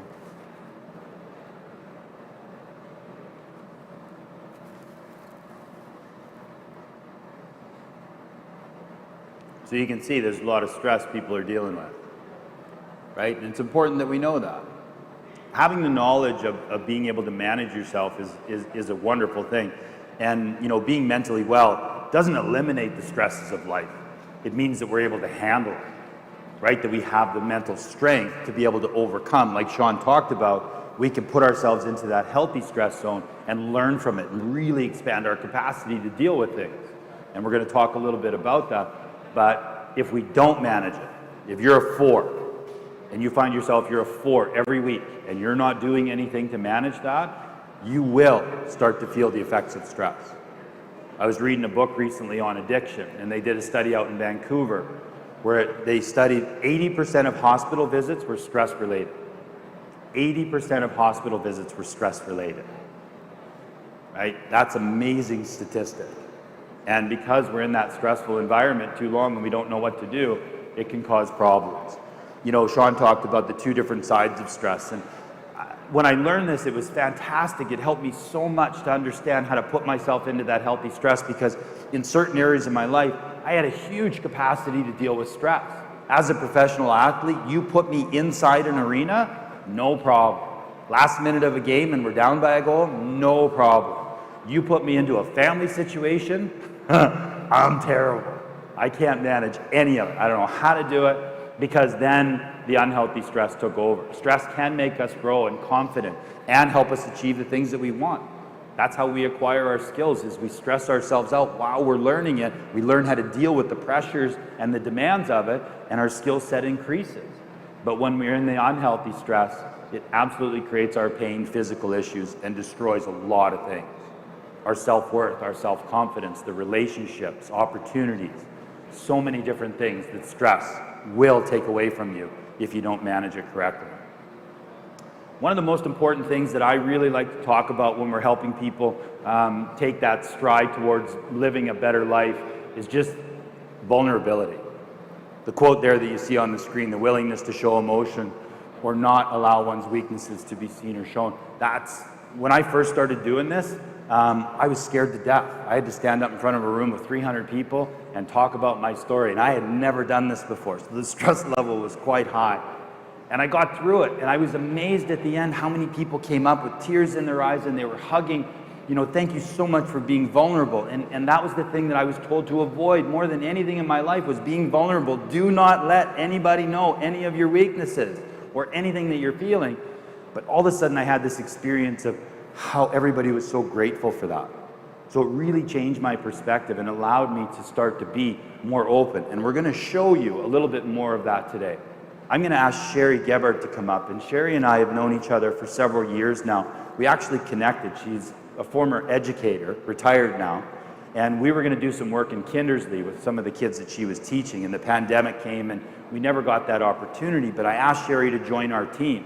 So she's one of our facilitators that works with teachers and students and families, because she's got 2 lovely daughters, and she was a hockey mom driving up and down the roads of Saskatchewan. And I asked Sherry to share a story of her growing up and some of the unhealthy stress that she experienced. So thanks, Sherry. Yeah. So I was born into unhealthy stress. I was born in rural Saskatchewan to a family that there was a lot of abuse. There was, we felt in danger every day, so lots of trauma. So my little brain as a little girl was wiring for survival. And so everything that happened in my life, good or bad, I felt like I was in danger. Fast forward to middle school, I started having panic attacks at a really, really young age. I started playing basketball, moved away from home, actually moved to Swift Current, same place Bob was, to play basketball, and then I played at the University of Regina. During that time in Swift Current, I would have panic attacks all day long. And I really didn't know what was happening. I was in survival mode the whole time. Got to the U of R, same thing. I was losing my temper on the court. Things just weren't going great. I mean, I had a fairly decent career there. Fast forward to life after basketball. I married a farmer when I was 27. I had absolutely no skills. I was still just surviving. So the marriage didn't last very long, but I had 2 children. I became a single mom, working full-time, coaching full-time. I actually taught at Tom Collegiate here for 15 years in Regina, and then I moved to a smaller center. During my time here at Tom, I was overloaded. I was in burnout. Every day I would come to work, right, get the kids to daycare, get them to school, and I would be living in the overload and burnout on that scale that you saw. It started to catch up with me. So as I went through my career, I was beginning to take some time off of work. I was overloaded and burnout. I had to take 6 months here, a month there, because I was having panic attacks at work. My body was starting to break down. So at about 45, from all the trauma and lack of coping skills, I finally was diagnosed with a mental illness. I thought, okay, good, I know what's wrong with me now. I started some medication. I felt like things were going pretty good. Panic attacks returned. It started to get worse. My body was just breaking down and shutting down. It was like my organs were shutting down. 49 years old, had a complete shutdown. I couldn't walk across the street. I couldn't be alone. I couldn't be with people because I was panicking. So I had a complete breakdown. My body just said no, finally, because I was living in that burnout for that long. So at 49, I had to learn how to live again. I had to actually rebuild myself. And I started with my brain. So I started figuring out what was happening inside there for all those years. And I started to learn some coping skills. I educated myself. And what happened was I started to heal. And I'm 58 right now, and I've been working at this since I was 49. And I've made a turnaround in my life. And I'm able to function on a higher level. I'm retired now. I retired at 55. And life has been really good, but it's a grind every single day.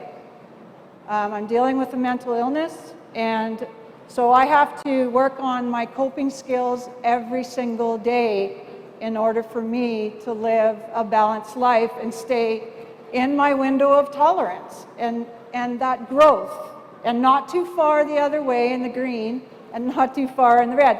Every day I look at that stress curve, it just pops into my brain.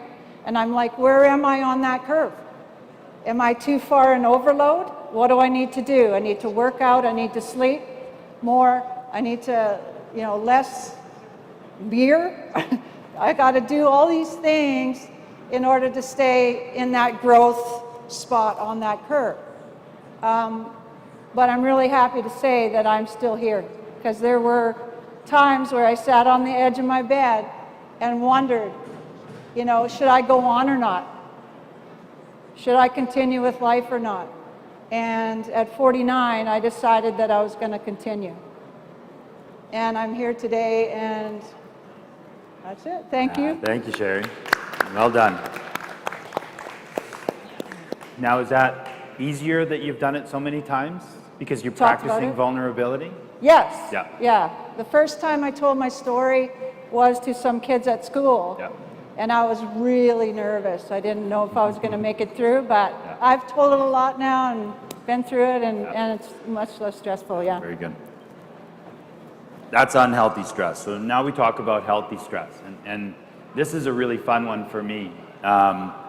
This is when we're really good at our job, right? This is when it hits the fan and you're dialed in. You know exactly what to do. You know exactly how long it's going to take. You know who needs to be doing what, right? You're just so good because you've been in those situations so many different times.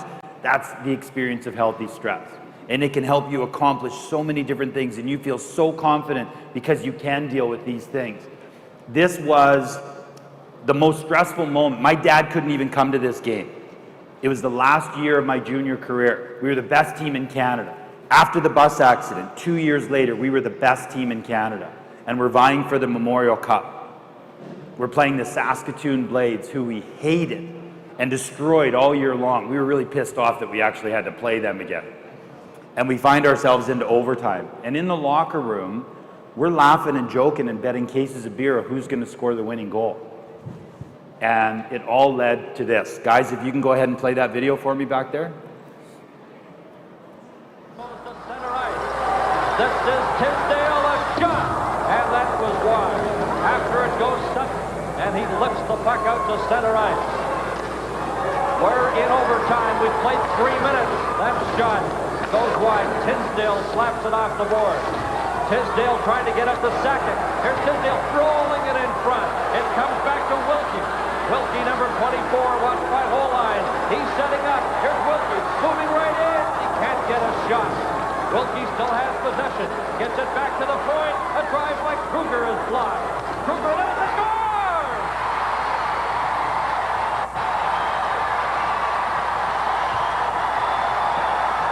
The Current Broncos have won the 1989 Memorial Cup. It was the pinnacle, right? That's what we had. Go ahead and forward that, guys.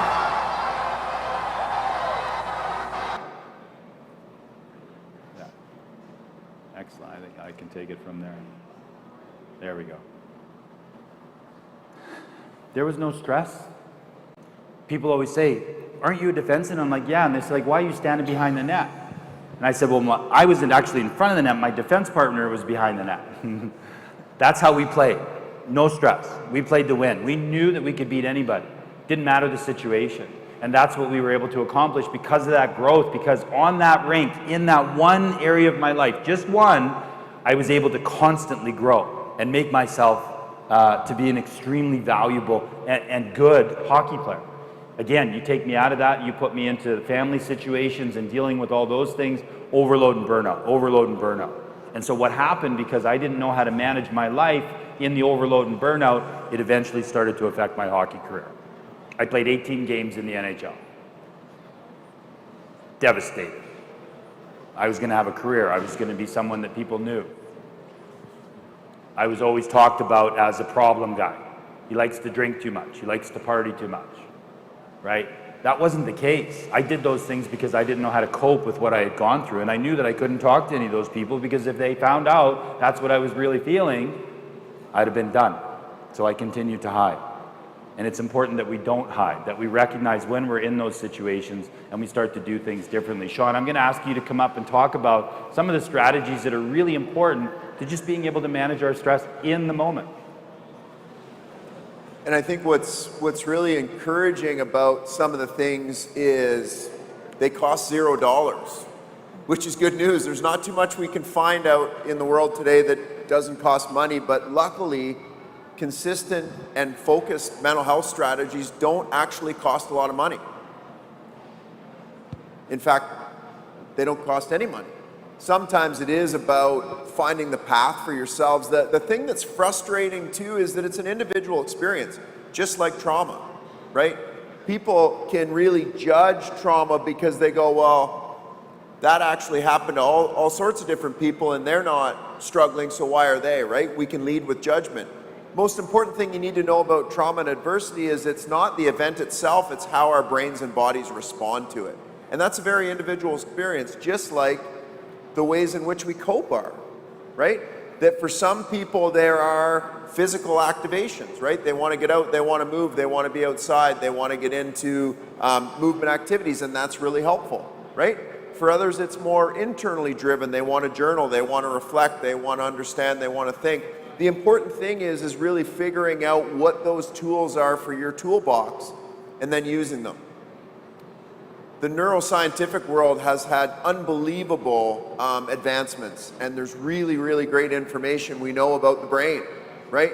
For example, we know that brains fully mature for males not till about the age of 28, and females 26. We've all kind of accepted that females are just more evolved than we are, or at least I have. I live in a house full of women, so I'm fairly outnumbered, and I've just accepted my fate. Such a kiss ass sometimes.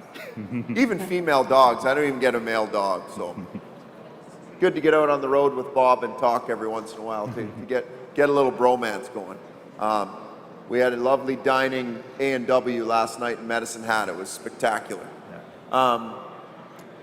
But I think the important thing is it's really about the idea. What our brain tells us is neurons that fire together wire together. We have to create pathways, right?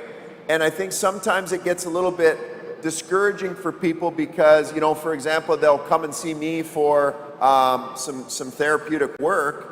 And what is so important to impress on people is that's just the discussion that's going to lead to the practice, right?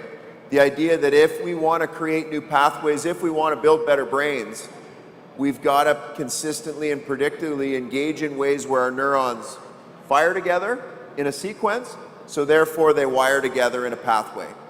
And so for those of us that are out there trying to develop stress management techniques, the consistent practice is really, really important.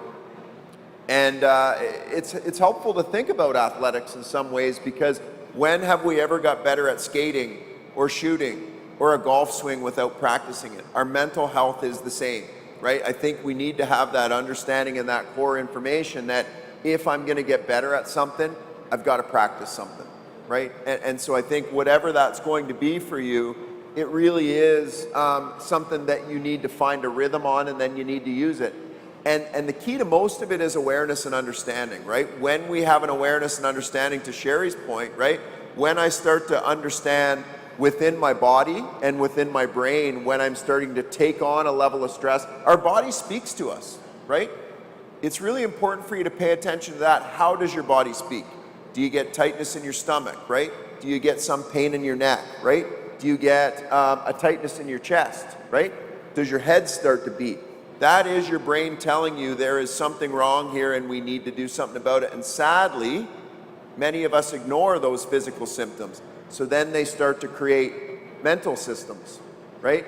And again, back to that point I was saying, that's where mental health can become mental illness, when we ignore what our bodies tell us, what our brains tell us, and then our actions tell us, right?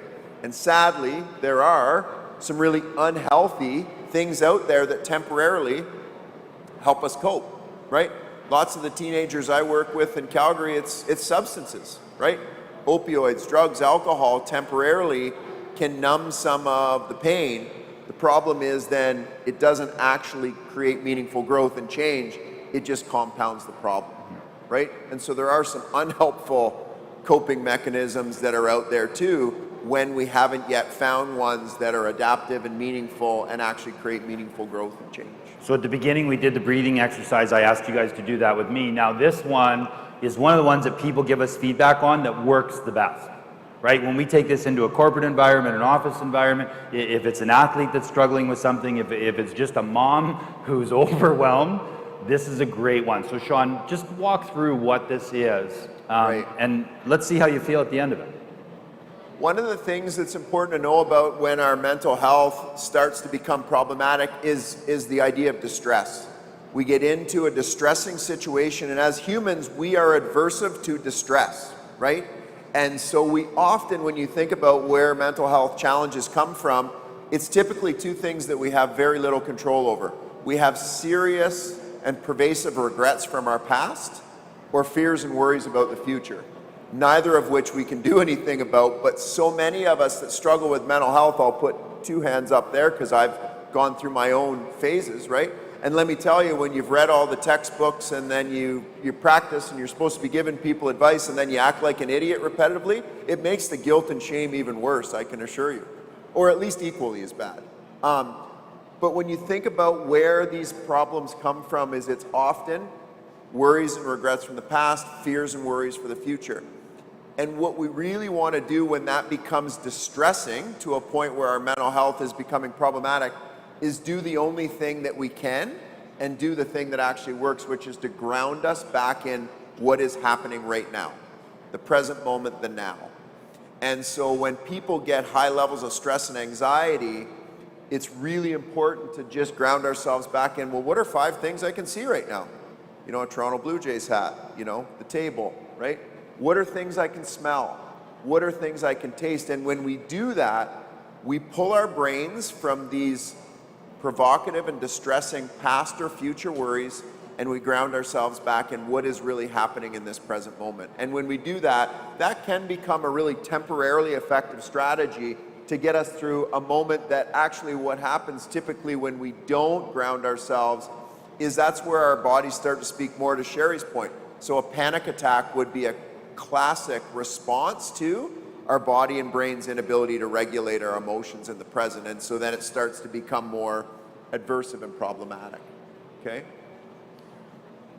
Hopefully that's helpful and that makes sense. And those things are really interchangeable in terms of, you know, you got some young people or adults that it's like so there's no real rule there other than what our goal and purpose is, grounding ourselves back in the present moment. Excellent. Thanks, Sean. Yeah. I want to talk a little bit about just the home team dynamics and how stress affects that, because a lot of people don't realize the impact that my stress has on my kids, my wife, those things, right? And the team dynamic is one of the most important dynamics, and when we talk about what that is, it's a number of people associated in joint action. So that's the home team, and then you've got harvest, so you got a bunch of hands that come on, right? You got other people from other farms that are going to come give you the suppliers that you have. There's so many different people that you have that are trying to help you get where you want to go. The dynamic, this is a really interesting part, a force that motivates, affects development or stability. Okay, so if you're living in unhealthy stress, you can't manage your stress, what dynamic are you bringing to that team? And what is it creating for that team? I've lived in lots of environments where the minute the one person came in who was in charge and they did not know how to manage their stress, they completely changed the dynamic. Where we're all feeling good, but all of a sudden now we're all feeling on edge real quickly. And the team dynamic is really important. Again, reminder to do the work, to practice the things, because the team dynamic creates everything for us as human beings. Right? Everything that we are, everything that we believe in, the values that we hold, all the team dynamics that we've been a part of in our lives have formed who we are and what we believe. The issue with mental health, a lot of people grow up in a team dynamic that they think it's silly and overrated, right? That you don't talk about those things. I remember going over to grandma's for Christmas dinner, and there were certain things you were not allowed to talk about at that table. And a lot of it was the mental health issues that we were seeing. Why does Uncle Joe, never mind, just eat your potatoes, right? So avoidance was one of the things that really caused a lot of problems. And so when we understand the impact that I have and my inability to manage my stress, so if I really start to focus on that, will it change the dynamic? 100% it will. 100% it will. And that's what we really have to understand. The importance is, it's your stress, yes, it's for you to manage, yes, but it does impact other people. Positively and negatively, right? And that's the control, that's the responsibility we have to the teams that we play on, is to be able to really focus on creating the dynamic that's going to be successful and develop all good things so the home team can go and be successful. Listen, when I leave in the morning, I know that I have the skills and abilities because my family's worked on it. But I also know that when my son leaves, when my daughter leaves, and when my wife leaves, well, my wife's still working on it, but everybody else is really good. I don't have to worry about them because our home team dynamic allows us to have those conversations, to deal with those things, that when they step out to play on other teams and other dynamics, I know that they have the skills and ability to do so, because that's what we practice as a team. The unhealthy stress dynamic, you know, it requires a lot of courage to be able to just identify and talk about. And Sean and I, on the ride out here yesterday, started talking, you know, and I want to do this and I want to talk about, and I said, Sean, would you have an unhealthy stress dynamic that you would mind sharing? And he said, actually, I have a really good one. So Sean, I'm going to ask you to go ahead and share that. Yeah, and I was sort of priming that earlier, is that for me, something that happened to me a while back, and I'm really kind of happy to, at this point anyways, be on the other side of it, is the concept of really starting to believe that I was a fake, right? I was a fraud, right? And that really, I had a crashing moment in my own life where I was out doing this mental health work, right? Have a busy practice, trying to help families, trying to help individuals, teaching, working on delivering service, being, you know, getting, you know, positive praise and feedback, and then having inconsistency with my own family, right? And so that was a real crashing moment for me when what I felt like my front stage and my backstage were really far apart. And what it actually was about, I think, when I started to reflect and learn about it, was the concept of burnout. Is I was out doing so much front stage work, trying to help people and trying to do these things, that by the time I got home, I was angry and I was agitated and I was moody and I was unpredictable. And then I had these beautiful little girls that were starting to really worry and be scared and uncomfortable about, why is Dad acting this way? Let me tell you, that was a pretty crushing experience for me. It led to my own anxiety. It led to even some of my own panic attacks. Lots of self-doubt, lots of questioning, and a real worry about not ever being able to get that back. And what it actually took was vulnerability, honesty, and accountability, right? Apologizing for the inconsistency and how I was showing up for my own family. And I think when you do that and choose to be accountable for that, I think it makes it harder to keep doing, and am I perfect? Certainly not. And do I make mistakes? Absolutely. But it's sure been a wonderful last while to feel like there isn't that huge inconsistency between the mask I wear in the community and have it be all that dramatically different than the one I wear at home, right?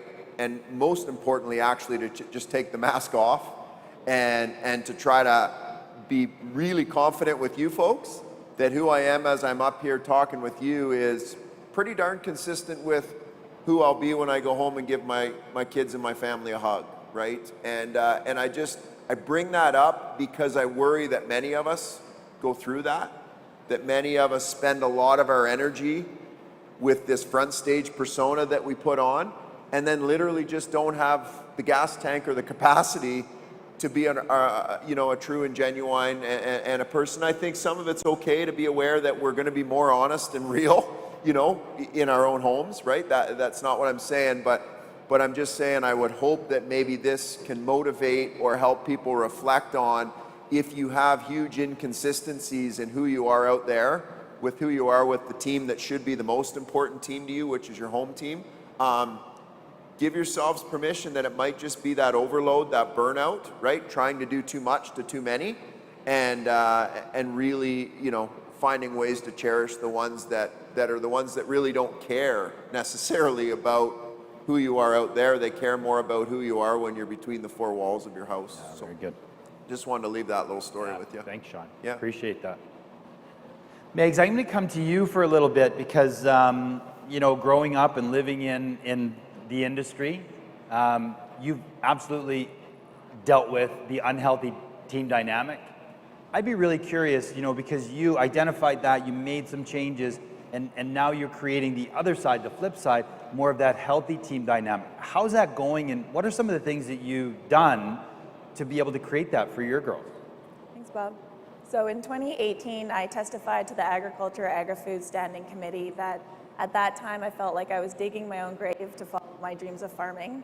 I felt like I had failed as a farmer, as a spouse, and as a parent because I was so overwhelmed and burnt out with just all of the stress that comes from farming, all of the uncertainty, and not at that time having any coping skills to knowledge that's on and then recognize what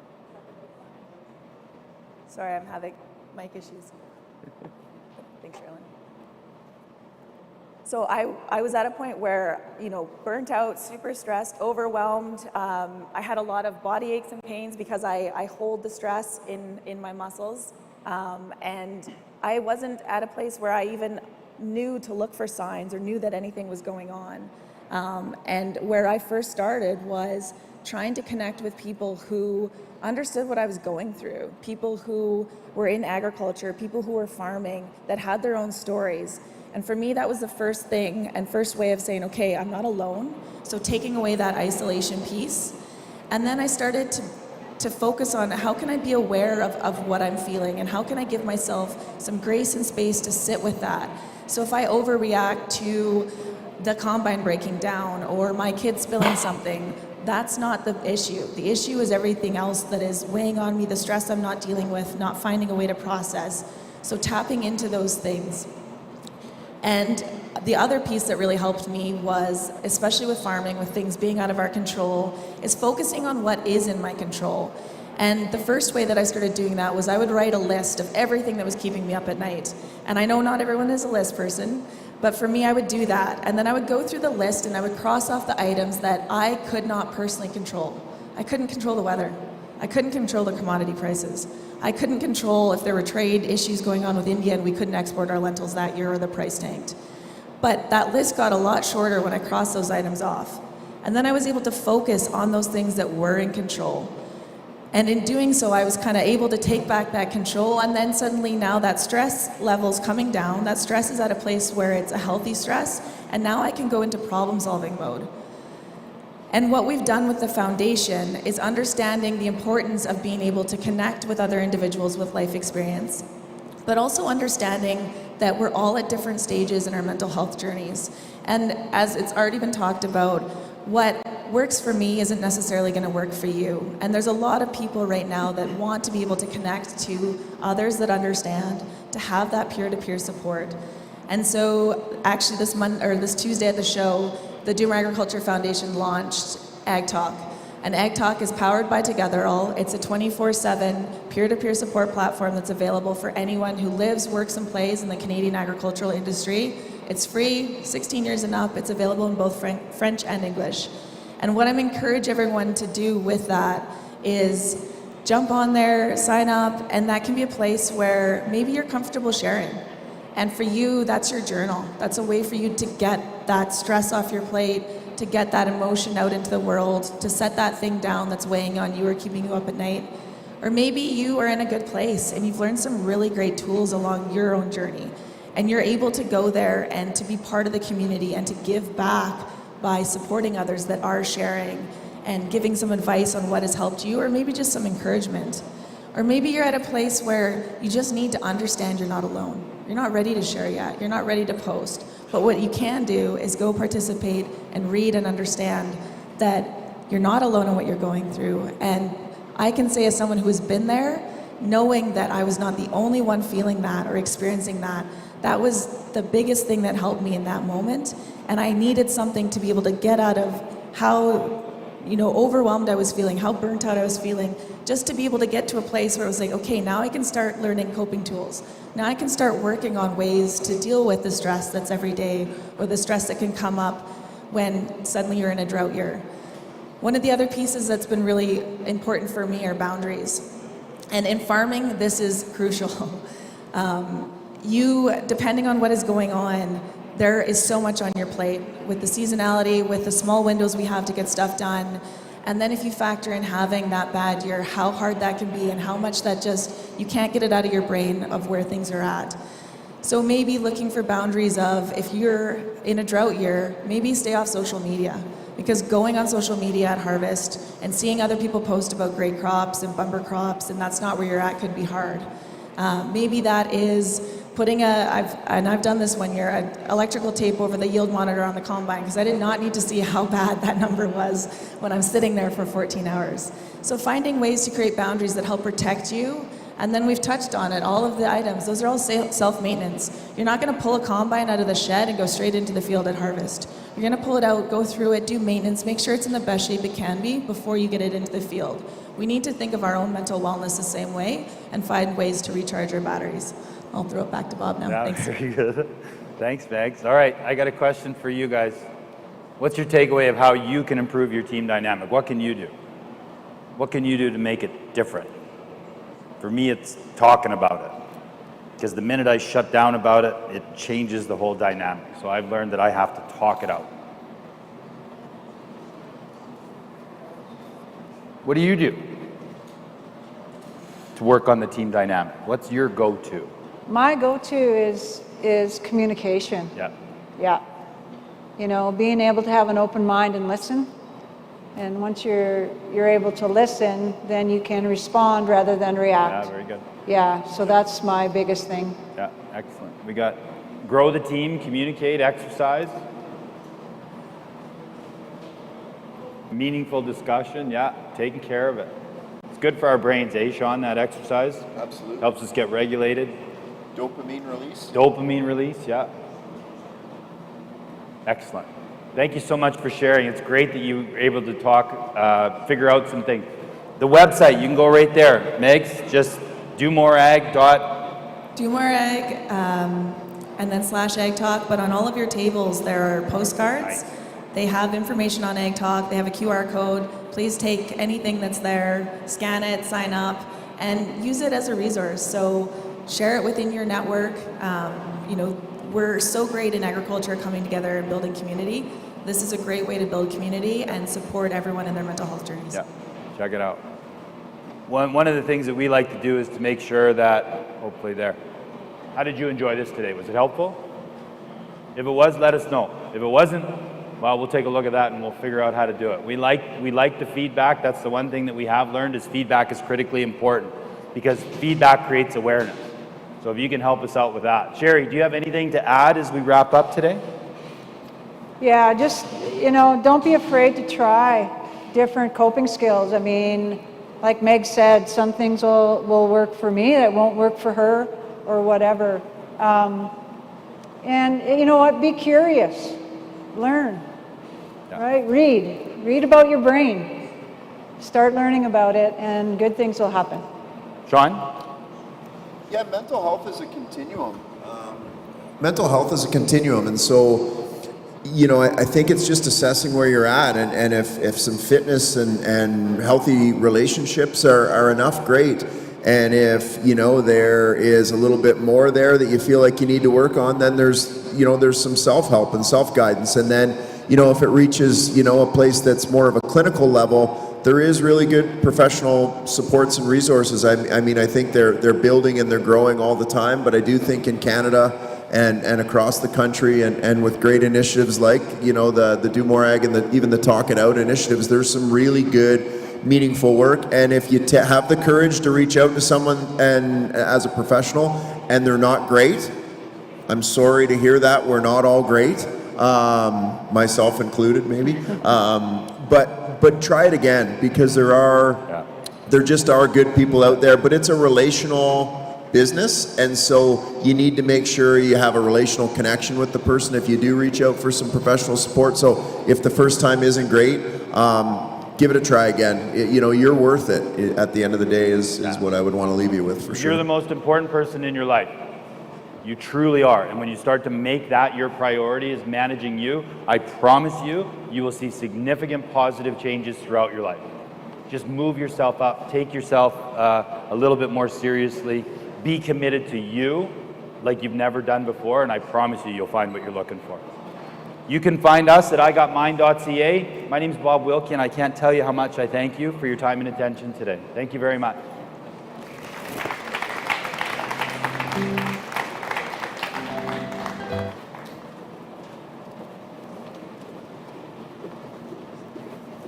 Good job. Hey man, how are you? Good Yep. to see you again. Thank you so much. Good. Glad you enjoyed. Hey, Hershey, how are you? Behind Canadian food, we're behind you. We're FCC, the only lender 100% invested in Canadian agriculture and food, serving diverse people, projects, and passions with financing and knowledge. FCC, dream, grow, thrive.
All right, welcome everybody.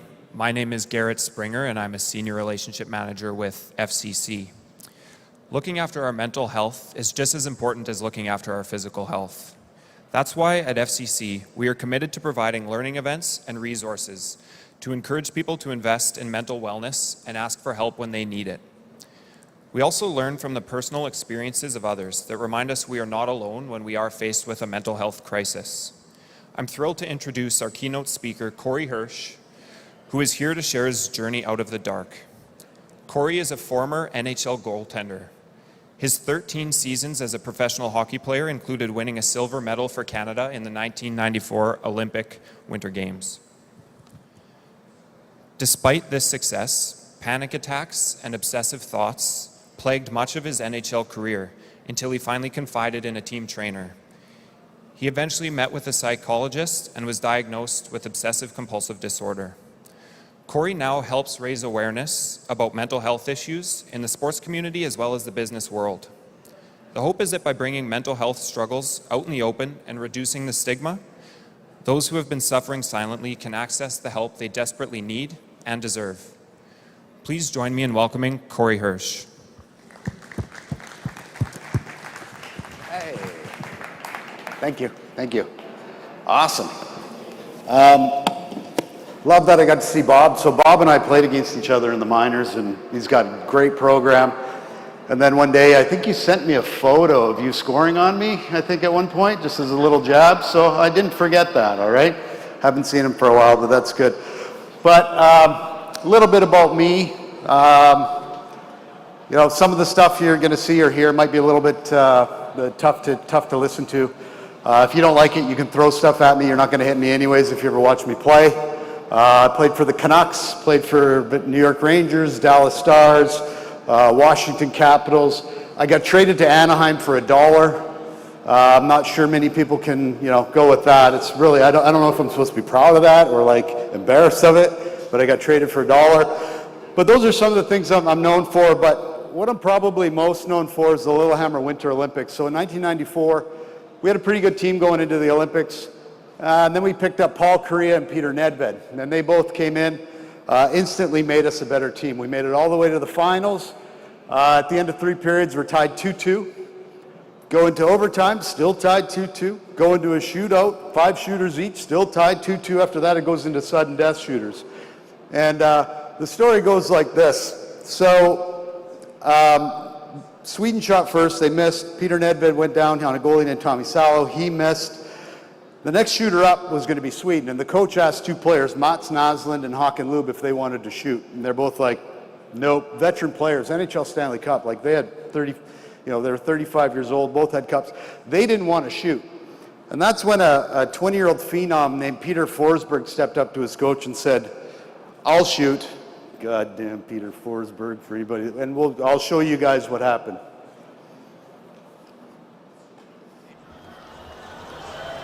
The arm wrestling of pressure shifts back. The 7th shot taken in the shootout to try to decide goal. Peter Forsberg scored in the first round.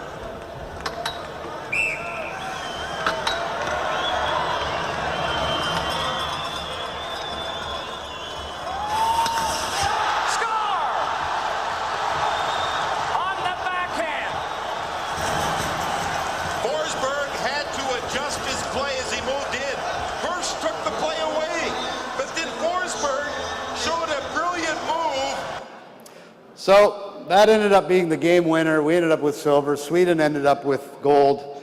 And kind of made me a little bit relevant in history. But if that wasn't bad enough, they put me on a stamp in Sweden. Anybody else on a stamp for being embarrassed in front of 20 million people? Probably not, right?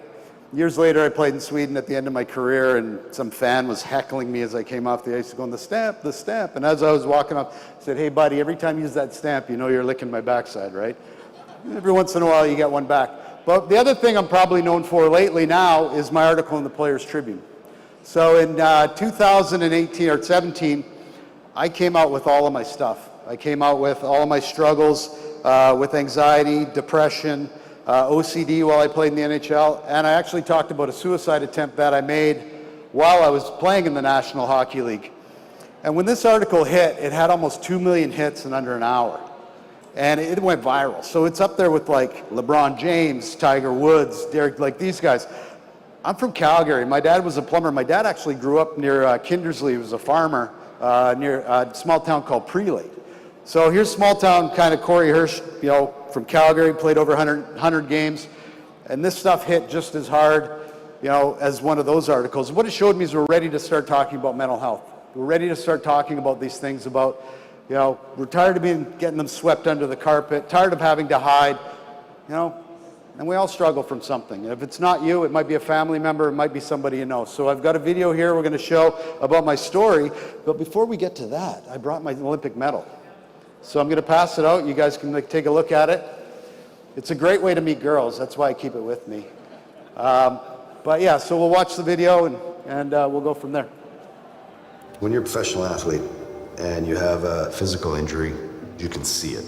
When it comes to mental health, you can't see it. And what people can't see, they're afraid of.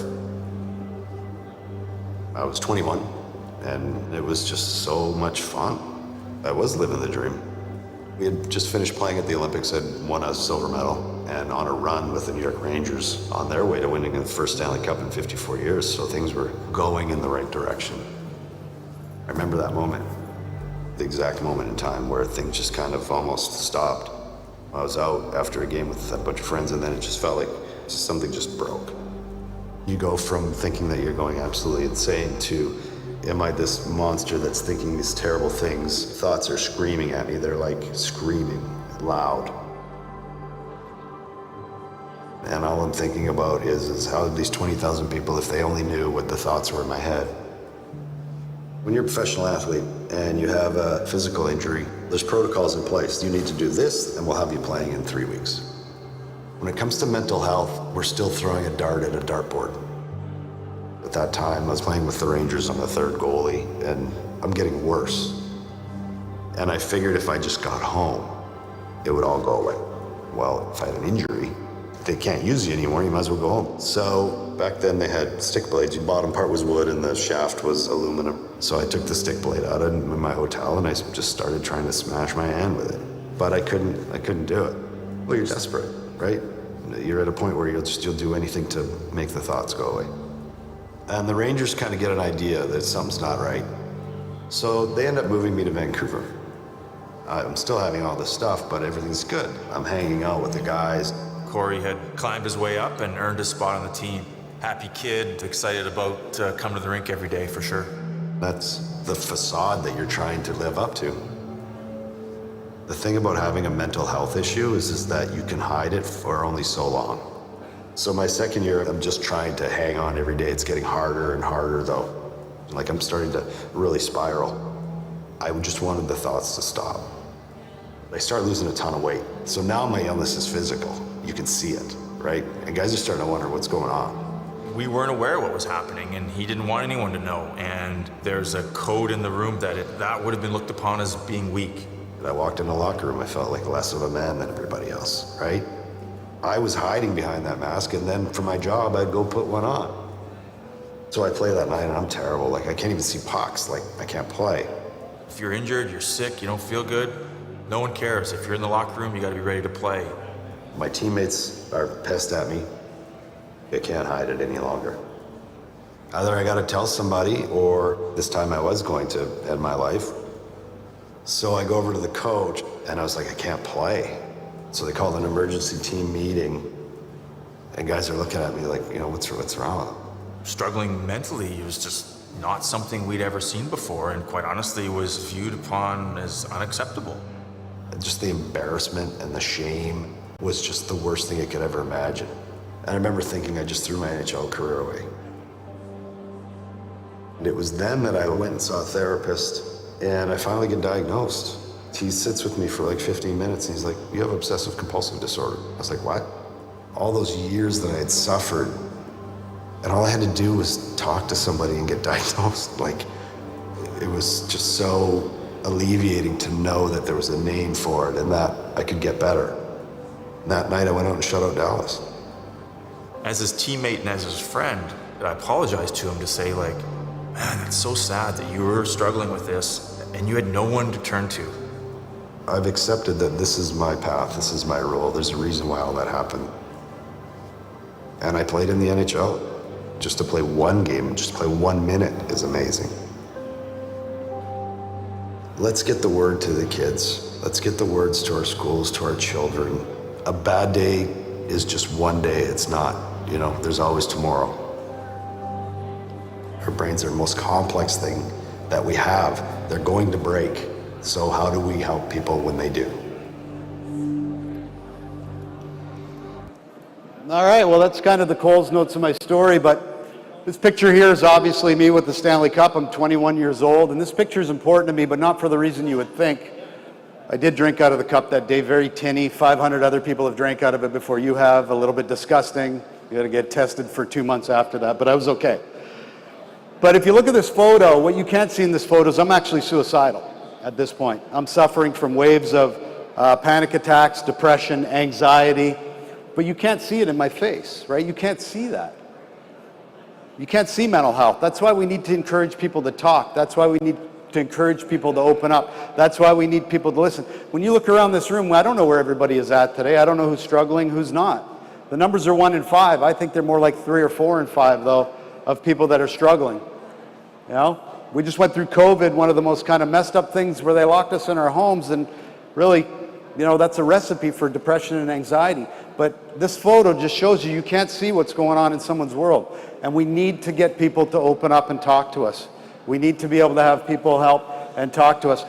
From there, about 4 weeks after that, I actually did make an attempt at my own life. I was out with some friends one night,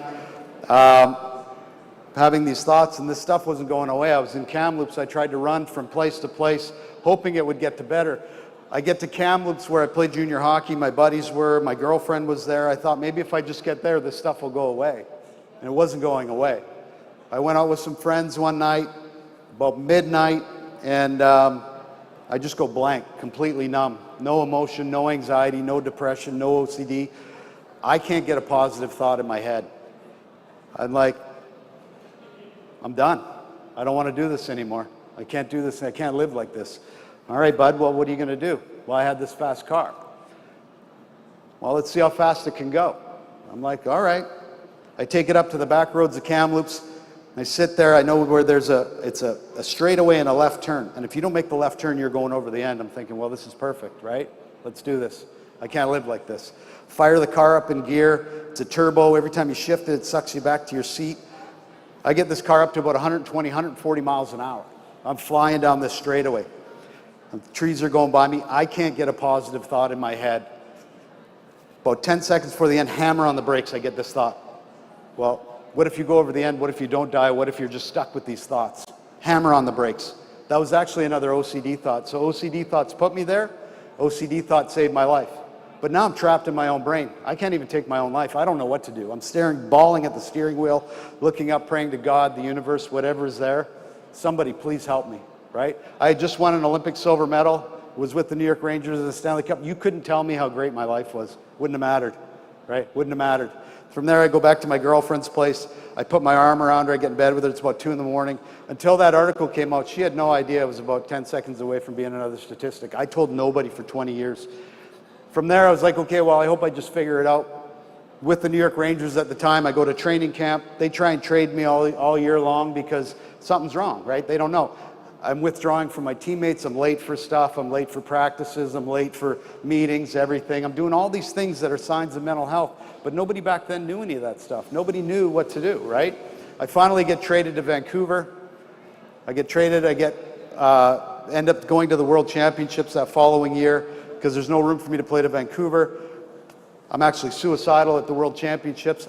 I'm still just trying to figure this stuff out, hoping somebody will help me. The following season, I have to make the Vancouver Canucks. I have a severe mental illness, and I still have to make the NHL. And I made the team.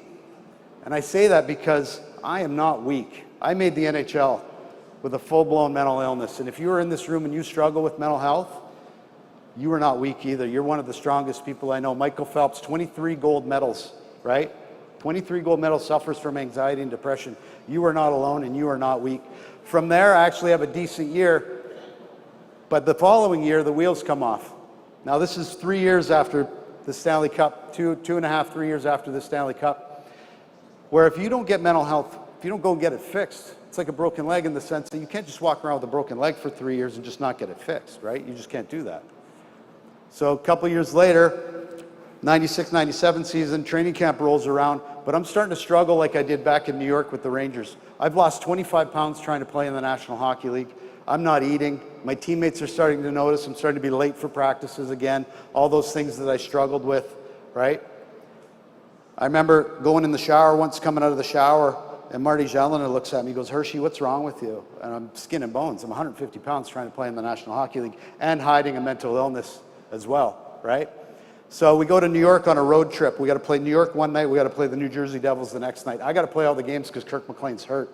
I'm 150 pounds. My teammates are wondering what's going on. And we're in New York. We go out for dinner the night before the game. And I remember ordering food. The food comes to me and I can't eat it, right? I can't eat it. I'm just staring at my plate. I can't eat the food. Like, what am I going to do here? All my teammates are there, right? They're all looking at me. So Dave Babbage says, hey, Hershey, aren't you going to eat? I'm like, quick, make up an excuse, right? No, I ate earlier. I'm good. So I shouldn't have ordered anything. Make up, but my teammates knew, right? Next morning, I wake up, I'm having panic attacks again. I got two choices. Well, I can reach out and get help, or plan B, we can get it done this time, right? So I go to the rink for the morning skate. We got to play that night, and I pull Mike Bernstein, our medical trainer, aside. I pull him in the back room, and I say, Bernie, I'm not doing very well. And he looks at me and goes, Hershey, yeah, we can tell, we know. And I said, no, Bernie, I'm suicidal. And he looks at me, and I remember his face going blank white. And he's like, I don't think you'd ever heard a player say that to him before. He's like, okay, Hershey, I got this.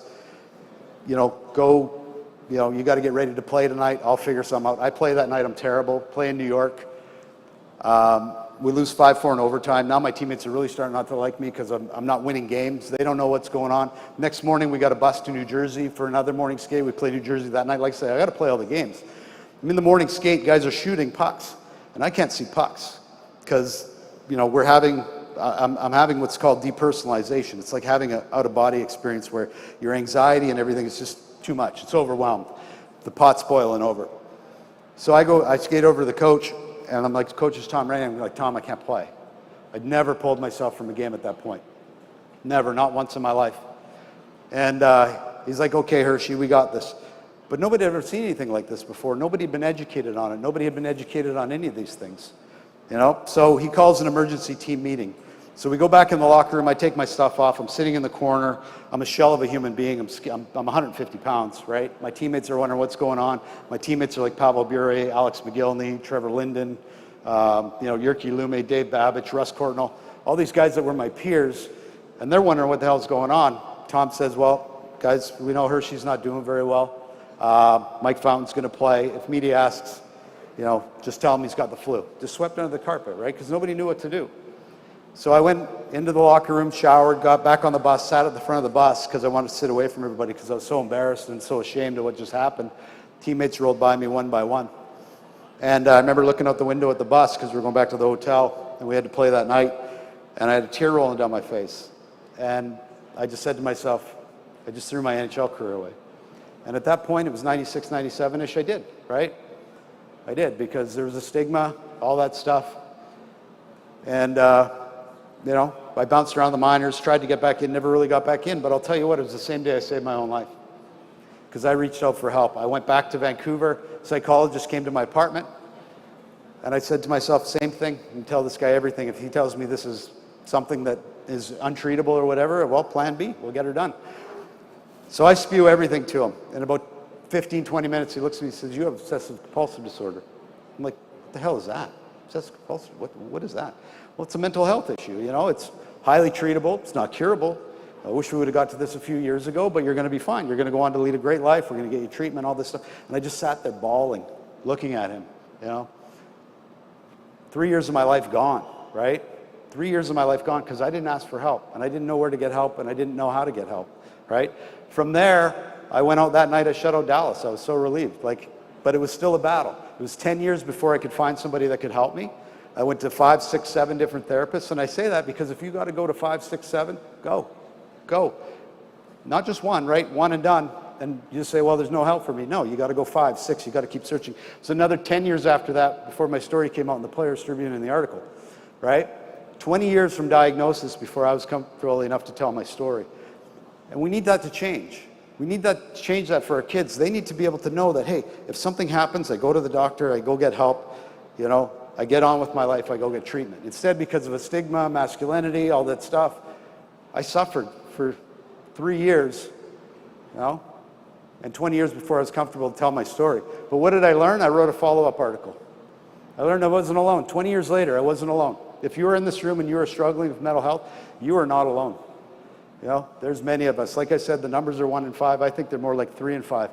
And in your industry, it's extremely important, and I'll tell you why mental health is extremely important. It's a bit of a male-dominated industry, and this isn't to exclude female. You guys, too, the same. You have to be just as tough, and sometimes you don't have emotions. But our suicides are 3 and 4 are male. 75%, right? 75% of suicides are male. We need to change that. We need to put a dent in that number. So what are some signs to look for? Some signs that were missed with me. Changes in behavior in kids and your grades. Changes in play. I couldn't play in the NHL all of a sudden after being on the NHL rookie team. Withdrawing. Change in circle of friends. Erratic sleep habits. Being late often or scared.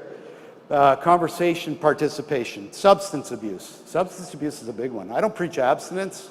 I'm okay with whatever. But if someone is drinking to excess or doing drugs to excess, something traumatic has happened in their life. We have Hastings Street in Vancouver where it's heartbreaking, but it's not just another addict. It's not just another junkie. This is a person, something has happened and something is in their self-medicating. So if you see somebody that's self-medicating, it's okay to get in their business, right?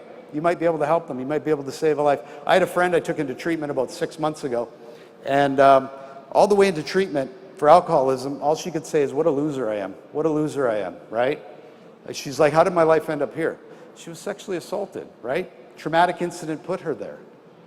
She was self-medicating. She's doing incredible today. Went and got the help. We need to encourage people, not shame them into going to treatment, right? They have to be part of their own recovery, but let's encourage people and not shame them. 3 keys to having a conversation with someone. Well, a tell me conversation. What's a tell me conversation? The tell me conversation is not a how are you conversation. It's talking to somebody. Hey, tell me what's going on in your world. Tell me what's going on with your hockey team. They got to open up to you a little bit more, right? With your kids and that. When you listen, when someone opens up to you, listen without judgment. I'm not qualified to treat anybody. I'm not. But I can listen. I can listen without judgment. I can refer them to something and somebody, right? I can help them in that way. When you share some of your own story, that's when people will open up to you, right? I'm sharing my story with you guys right now. You guys know I'm someone safe to talk to. Anybody can talk to me about anything, right? We need to make it safe for other people to talk. Silent stigma is still out there. Well, one is medication, the other is getting help equals being weak. I'm on meds, I'm here today, I'm not afraid to admit it, but why am I shamed for being on medication, right? Something in my brain doesn't function properly. I didn't ask the universe or whatever for OCD. I didn't say, hey, give me that, that's fun, let's do that. No, right? Something in my brain doesn't function properly, just like someone with diabetes, someone with heart disease, whatever, right? We need to encourage people. If you're on meds in this room, I don't push pharma, I don't like pharma, just as much as anybody else, but I do what I have to do. And if you're in this room and you're on medication, you are no less of a person than anybody else. Just remember that, right? I applaud you for doing what you need to do to be better. The other is getting help equals being weak. Where in the dictionary does it say under man or woman must suffer in silence? I don't see it anymore, so why do we do it, right? If I'd have taken my life that day, do you think my teammates would have come to my funeral and said, what a man, he sucked it up. Yeah, what a man. You know, he went out like a man. Didn't tell anybody, didn't talk to anybody. They would have said the same thing everybody would say in this room. Why didn't he tell me? We could have helped him. Why didn't he say anything? Why didn't she tell me? Why didn't she say anything, right? We need to encourage people to open up and be able to talk. That has nothing to do with the presentation, just a really cool photo. I'm not getting any better looking than that. Yeah. Why do I do what I do? Oh, my kids, man. These are my kids, right? These are my kids. My oldest, I just walked her down the aisle. Greatest moment of my life. Would have missed that if I'd taken my life that day, right? My boy, he's a techie guy, works at Bank of Montreal, doing really well. My youngest daughter's a ballerina. All that stuff gone, right? I don't know where everybody is in this room today, but I promise you, if you get the help, it gets better, right? I am living proof of that. That's my posse. That's my posse, you know? These are my kids, man. They're my world. They're my everything, you know? I have so much gratitude. Another way that I help myself, gratitude. 3 ways I help myself. Well, I try and be thankful. I am so thankful today for being here. And you guys are listening to me because I heal a little bit when I get to talk about my stuff. One of my chains fall off, right? So I want to thank you for that. Take little timeouts during the day. You know, start getting heated, things aren't going good. Just take 2 minutes. 2 minutes for you rather than spew on somebody or whatever. 2 minutes for you, right? And the biggest thing I've learned through doing this and my story coming out is when I was a player, it was all about me. It was all about my game, my everything, my this. What are they saying about Corey Hirsch in the news? What are they saying about Corey Hirsch here and there? You know, what are they saying? When I was out of the game and I was finished, nobody was looking for Corey Hirsch anymore, and I had to figure out who I was. And what I learned was that meaning of life is helping other people. And when I help other people, I get it back tenfold, right? So if you can today, my time's almost up. I want to thank you for listening to me. If you can, please text 2 people that you think might need to hear from you, that might need to, you know, just say, tell me what's going on, right? Doesn't have to be a big, long conversation. When I start to struggle, my friends know I withdraw. They'll text me if they haven't heard from me in a few days, and sometimes it's all I need to hear. 2 people, right? I want to thank you for listening to me today. I have a book called The Save of My Life. You can reach me on Instagram, Twitter. My website is CoreyHirsch.com. But I want to thank you guys for helping me today. And I need your help. That's why I'm here, right? There's a kid out there right now contemplating ending his or her own life. I promise you that is happening. And we can no longer fail them as a society. We can no longer sweep mental health under the carpet. And I want to thank you for having me here today because, as I said before, when I get to speak, one of my chains fall off, and you guys just helped me one of my chains come off, so I appreciate it. Thank you. If you have any questions, I'll be around. Who's got my silver medal? Sweet. You know what I'm going to do for that? You keeping it? I'm going to sign a book for you and autograph it to you. I'll trade you for the book for the copy for my medal. Is that a good trade? All right, let's do it. Thank you so much for having me here today. Have a great day.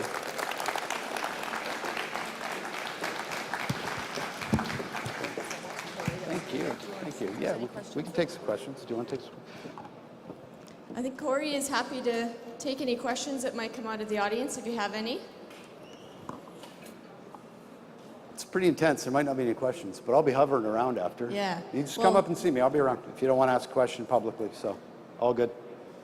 They might want to take a minute too. I have a question for you. Maybe Absolutely. it's just a comment. Yeah. I'm also a mother of teenagers. Yeah. And I think parenting teenagers comes with its own package of challenges and tribulations. Do you have any advice to other parents? I mean, parenting teenagers with or without Yeah. mental health is challenging.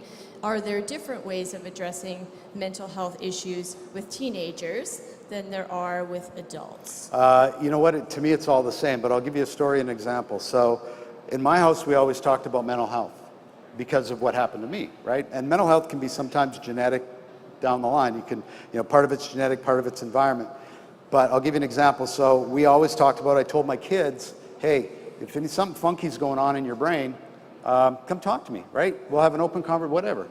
So when my daughter was 15, she comes to me, she's like, Dad, something's not right, Take her to a psychologist. Sure enough, she gets diagnosed with obsessive compulsive disorder like me. Here's the difference.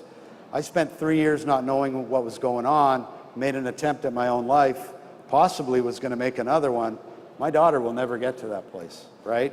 Because she's gotten help. She struggles still with, like we all do. But just having that conversation in our house may have saved my daughter's life, right?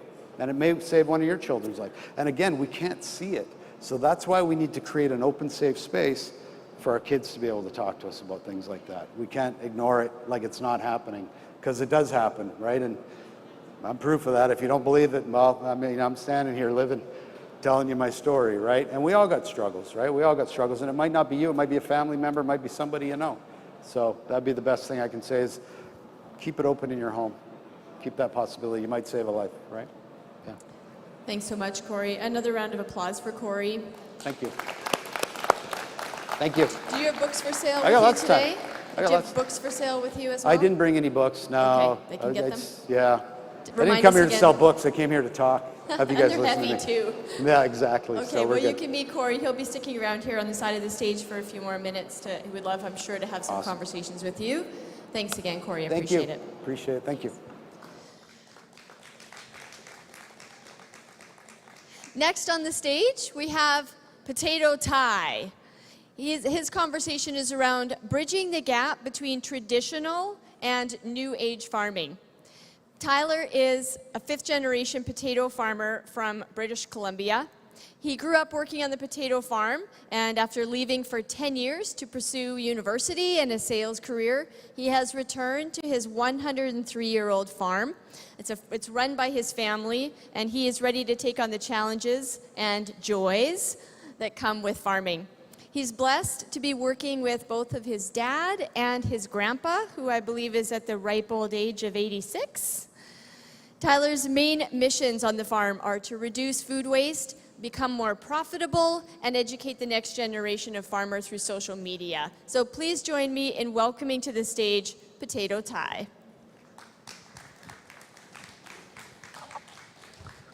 All right, I'm so happy to be here. Thank you for the very nice introduction. Oh, perfect. So I am extremely happy to be here in Regina. I'm actually half Saskatchewan, so I always feel at home when I come here. And I'm really excited to talk to you all about bridging the gap between traditional and new age farming. Before I get into kind of the meat and potatoes of my presentation, I want to talk to you a little bit about our operations and what it's like farming in British Columbia. Let's go. How do I go next here? Oh, there we go. Perfect. Awesome. Oops.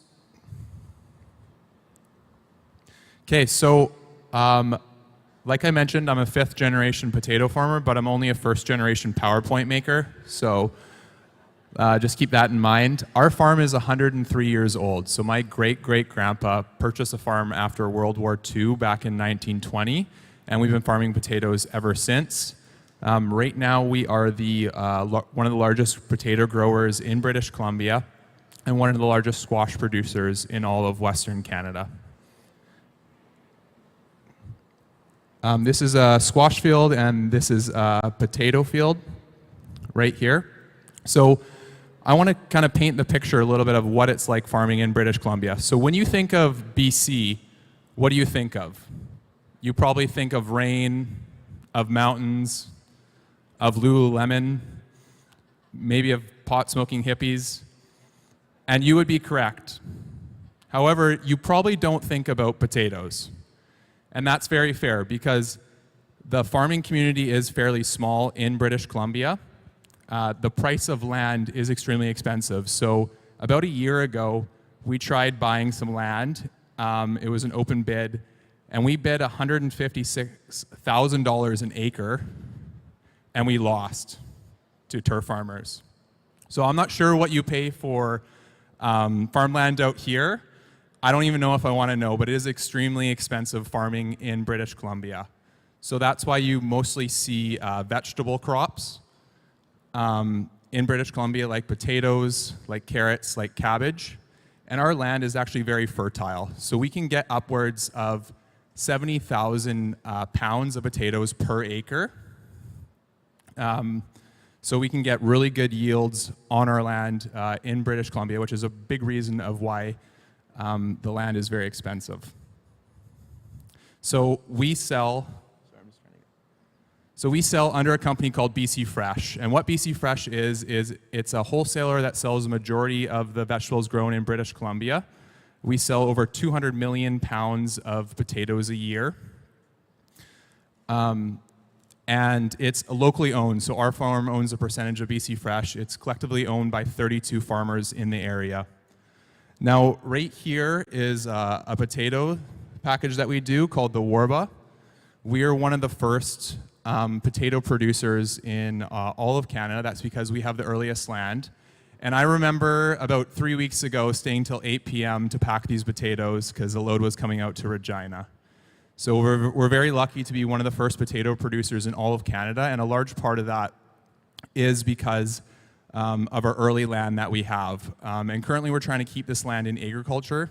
We rent it from the federal government, and it's looking like it could get developed. So we've been raising a lot of awareness through social media and trying to keep it in agriculture. So to give you a little bit of background about myself, I started farming at the age of 5. Raise your hand here if you grew up on a farm. Right on. So you know the joys and maybe sorrows that come with being a farm kid. You have hundreds of acres to roam, to dirt bike, to make forts, but you've never heard of a sleep-in on a Saturday. And that was my exact experience on the farm. Now, my dad, he had 3 of us sons, and I think he thought that he hit the lottery with passing down the family farm debt to one of us, but to his dismay, none of us really wanted to take over the family farm. I clearly remember leaving the farm at age 18, saying that I was never going to come back. I went to university, got my degree, and I pursued a sales career for a few years, and I really did enjoy sales. It was very competitive. They would stack rank you every week, so they would list the top sellers to the worst sellers, and I liked how hard you worked translated to a paycheck. But at the end of the day, I lacked a lot of purpose there. I missed the satisfaction and the gratification you got from working with your hands every day, and I wasn't necessarily passionate about the difference I was making in the world in sales. So I thought maybe starting my own company would bring that satisfaction, and I moved down to Nashville and tried starting a startup, but it failed very quickly, which is actually, looking back at it, a good thing. And then I was left with a decision of, do I continue on this sales career, or do I go back to the farm? And after some lengthy conversations with my dad, I decided just to give him 1 more year back at the farm. So I came back as the production manager at the farm. We had an issue. That issue was we were spending about $2 million a year in labor, and we needed to innovate or else we weren't going to be around in another 5 to 10 years. So I started as a production manager in the barn to learn the business from the inside out, and my presentation today is on some of the lessons I've learned trying to take a traditional farm to the new age. So when I first got into farming about a year and a half ago, I started to devour a lot of audiobooks and a lot of audio biographies. And one of the ones I really liked was by Dale Carnegie, and it talks a lot about knowing your cost. One of his famous quotes is, "If you know your cost from the ground up, you are always on solid ground." And talking with other farmers, I felt like this was very consistent in the community, was you knew that you were profitable at the end of the day, some years, but you didn't always know where that profit came from. So we did a deep dive into our costs, and it turns out that our squash program was actually more profitable than we thought it was. We'd always been potatoes number one, squash number two, and we'd always kind of given squash our marginal land and a second thought. So because of this, we were able to look at the squash program, and we noticed that there was a bottleneck. Our current squash line, which washed and graded the squash, was at full capacity. So we looked over to what Europe was doing and some technology there, and we found some producers in Portugal, and we were able to import a line over to Canada and integrate it into our squash operations. And because of that move, we have increased our efficiency by 50% and reduced our overpack by 90%, making it a lot more profitable. Also, what comes along with knowing your costs is you are able to make better decisions on the fly.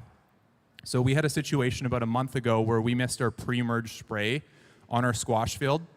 And for those of you that don't know, you want to plant the squash seed, and then a few days later you spray a pre-merge so it kills the weeds coming up.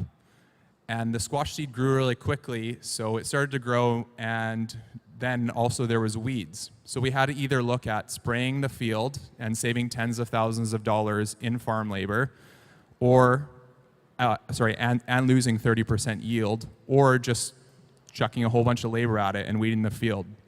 And because we knew our costs, we were able to look at the numbers and see that it was actually 5% more efficient to not spray the field and go ahead with hand weeding. And if you're in farming, you know 5% sometimes can make all the difference. The second thing I learned was innovate or die. So like I mentioned, we spent $2 million a year on labor, which is not sustainable, and a lot of times we're triple handling our product. So if you look at this picture here, this is our potato line here, where we wash our potatoes, we grade them, and we pack them, and then we send them straight to the stores from our line. 15 years ago, this is one of the most innovative lines in Canada, and because we've taken our foot off the accelerator with innovating in the barn, we're now lagging. Right now, this line here, we need 15 employees on it to run it.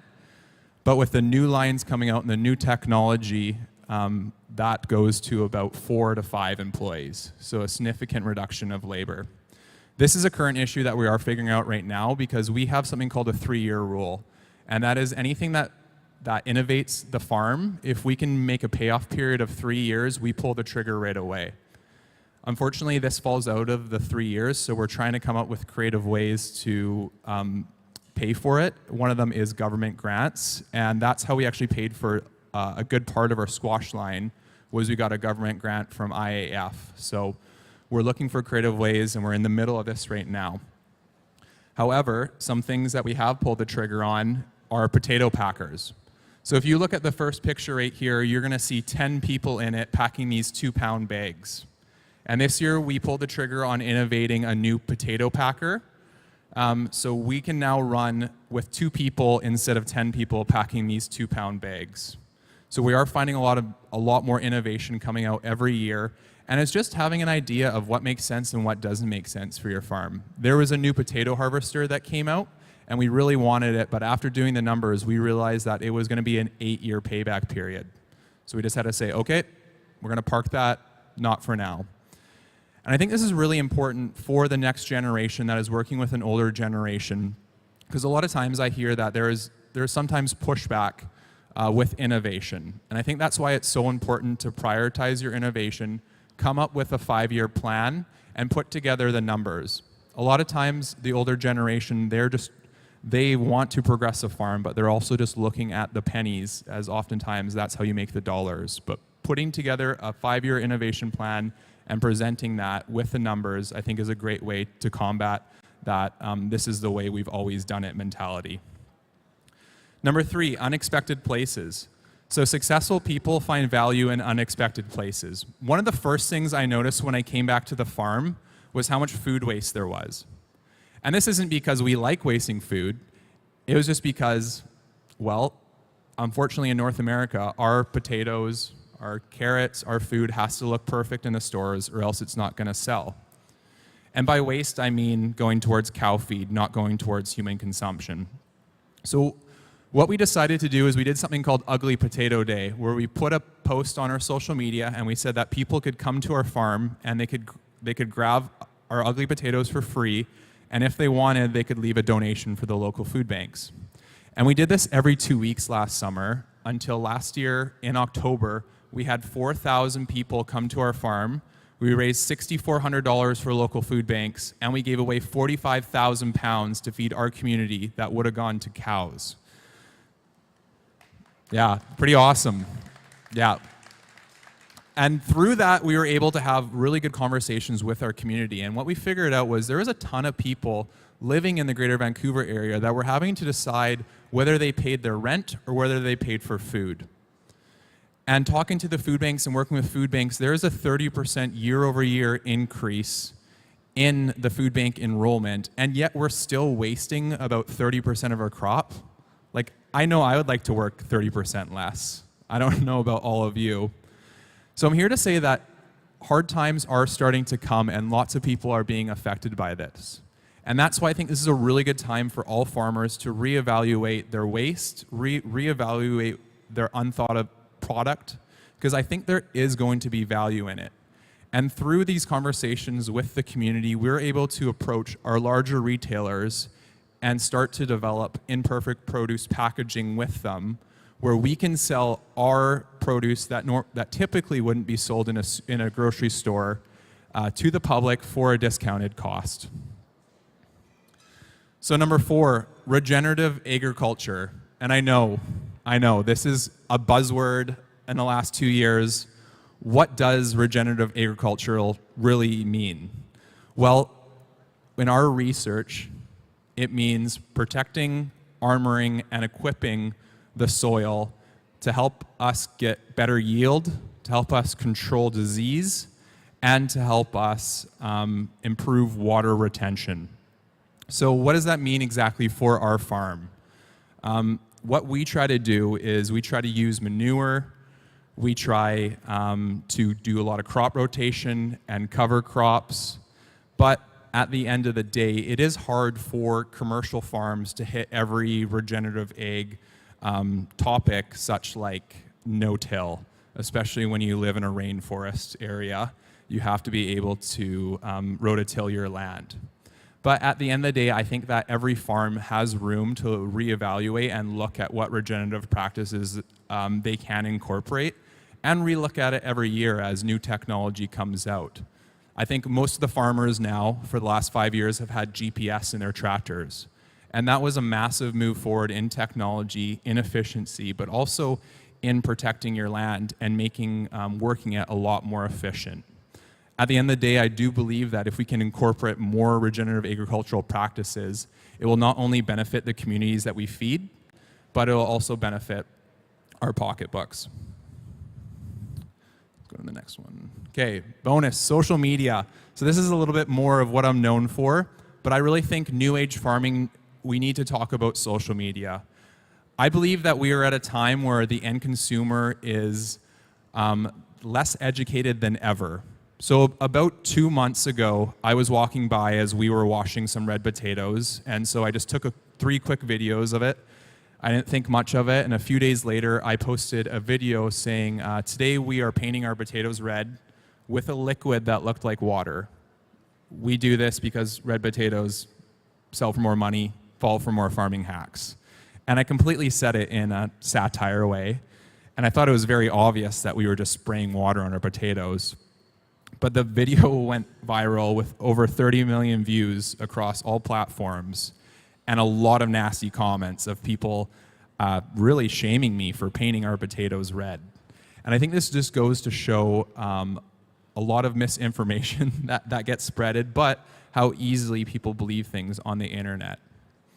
And that's why a big part of what I'm doing in the farming world and what I do with social media is trying to educate the end consumer that just because a potato doesn't look perfect doesn't mean it's not delicious and nutritious. Also, New Age is not only educating the end consumer, but it's educating other farmers.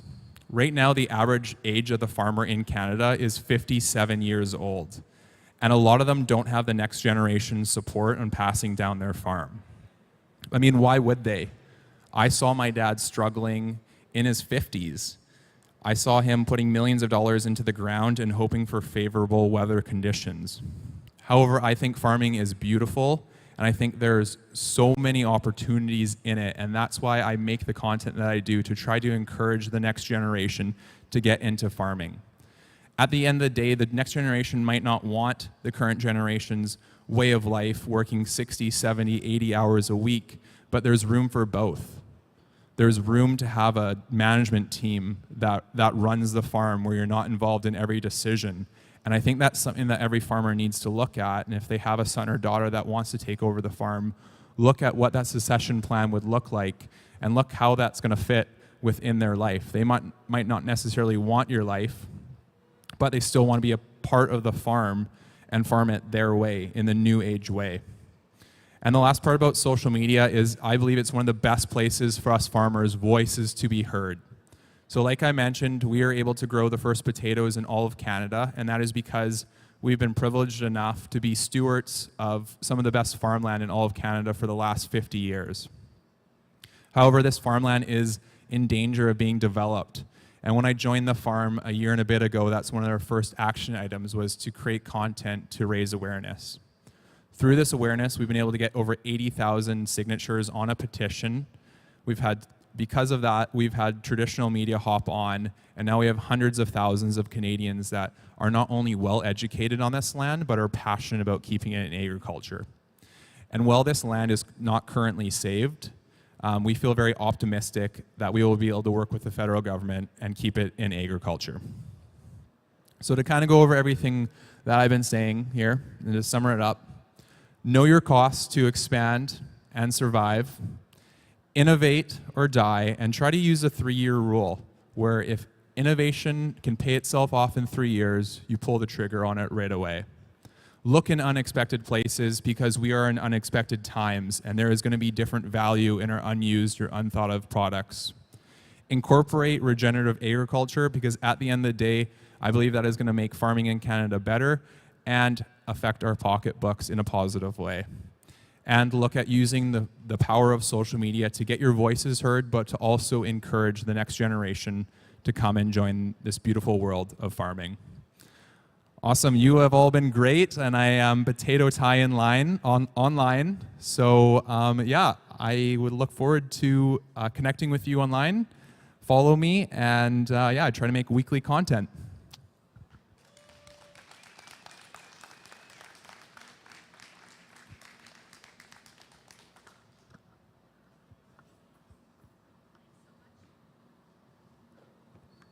Thanks so much, Ty. Any questions from the audience? Are you sticking around for a little bit if people want to have a visit with you?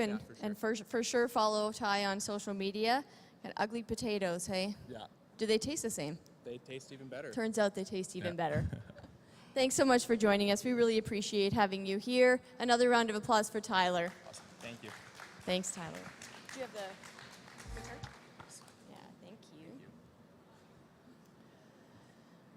Well, you can find this session and all other sessions on our Canada's Farm Show YouTube channel, so join us there. Up next, we are excited to bring you, for the very first time, Launch Your Career in Agriculture event presented by the Agricultural Manufacturers of Canada. We are just going to take a minute to set up the stage, and we'll see you back in a few.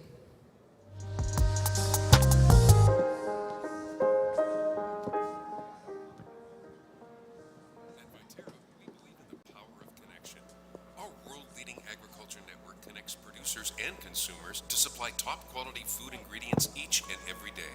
Our team takes great pride in working closely with farmers to help feed the world. It's something we've been doing for over 100 years, and as an industry leader, we're dedicated to playing a critical role in meeting the needs of a growing world, because together, we're stronger and achieve more.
Good afternoon and welcome back everyone to the launch pad at Canada's Farm Show. A career in agriculture offers the opportunity to be part of one of the most vital industries here in Canada. The Launch Your Career in Ag event is designed to provide students and aspiring professionals with an avenue to engage with leading manufacturers, suppliers, and other agriculture-related companies that you would have all seen today at the show as you were wandering about. Before we get into the career fair, there is a video that is going to help us kickstart the conversation, followed by a panel discussion and launching your careers in agriculture. So I'll welcome the panelists to the stage while we roll the video. Any skill set you have, we're going to need it just like any other industry would. So I encourage everyone to have a good look at agriculture. CareersInAg.ca is a partnership with industry, academia, and government to ensure that our manufacturers have the talent that they need now and in the future. If someone wanted to get into a career in ag, I think definitely just exploring the options and kind of figuring out what excites you. You know, what lane do you want to be in? You can weld, fab, assemble, paint. There's many office jobs available. So it really depends on what you're engaged in and what would be a good fit for you. I am very fortunate in our role in the marketing department that we get to touch on every different component of our company. So we're working with customer service, we're working with engineering, we're working with the actual manufacturing team, the assembly team, and then we're in the field with the field reps, setting up trade shows and just getting ourselves involved. There's so many different things that you can be doing, and it's such a big field that I believe that there's really something for everyone out there. I just knew that I wanted to build and create, and then, you know, being in the prairies, the best opportunity to do that is within the ag industry. Technology moves so much faster than I think the average person thinks. There's a lot of opportunities for different careers, and if you're someone that's addicted to new technology coming out and helping the industry figure out how they're going to use it and embrace it and accept it, ag is probably one of the world leaders. We've never had an initiative that has this magnitude to act on behalf of the entire industry and to incent people into careers in ag manufacturing. If you're from a rural area or you're from the city, your knowledge or your hunger for a role in agriculture, there's an option for you and there's growth opportunities for you no matter where you look. A career in ag, it could be for you. Well, that's an incredibly inspiring video, and certainly I'm somebody who grew up on a grain farm in Saskatchewan, but I personally saw no opportunities for me when I was in high school, deciding whether or not I should, what I wanted to do for the rest of my life. In fact, I think if there was one thing I knew for sure when I graduated from high school in small town Saskatchewan, it was that I was not going to be a farmer. And that probably included not having a career in agriculture. And that wasn't because there wasn't a lot of opportunities, I just didn't know about them. So I want to welcome all of our esteemed panelists with us today. I'll do a brief introduction and then you guys are gonna take it away and share a bit more about yourselves. We have Matlin Riley, engineer with Redicop Manufacturing. Krista Hastings from CEO Ductfoot Parts, thanks for being here. Glenna Stewart, VP of Process Improvement with Dagelman Industries. Chris Morrison, Sales Specialist with Raven Industries. And we have Donna Boyd, President of the Agricultural Manufacturers of Canada. So Donna, why don't we start with you? You and I have had a number of discussions over the past few days. I find your story intriguing, not being from a farm background like some of us in the audience. So why don't we start with you? Why don't you share with us your story?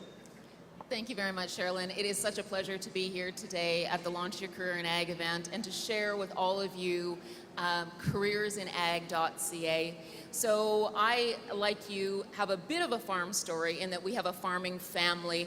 Outside, however, of driving a grain truck, I have no deep connection on that side of things. But when I had the opportunity to come and lead this association, the only association in Canada exclusively dedicated to ag manufacturers and suppliers, it was my utmost pleasure and privilege to do so. To get to know and work with industry leaders, such as the individuals that we have here, our manufacturers that are showing at Canada's Farm Show, it's been a tremendous opportunity. My backstory is that I have spent the majority of my career in not-for-profit leadership, so in the health and academic sectors, and as I say, there is no greater opportunity right now out there for anyone than in ag. There's probably a joke hidden in there about not-for-profit and farming. I'm not going to bother going there. So do you want to share us a bit about the careers in ag piece of that puzzle that you already mentioned? I do. Clearly, the need for talent in our industry has never been greater. And that was evidenced throughout the course of the pandemic. Certainly when I joined AMC in 2019, began having conversations with our member manufacturers and their suppliers. There was a common thread that not only was coming up through those conversations, but as well throughout the 53-year history of our association.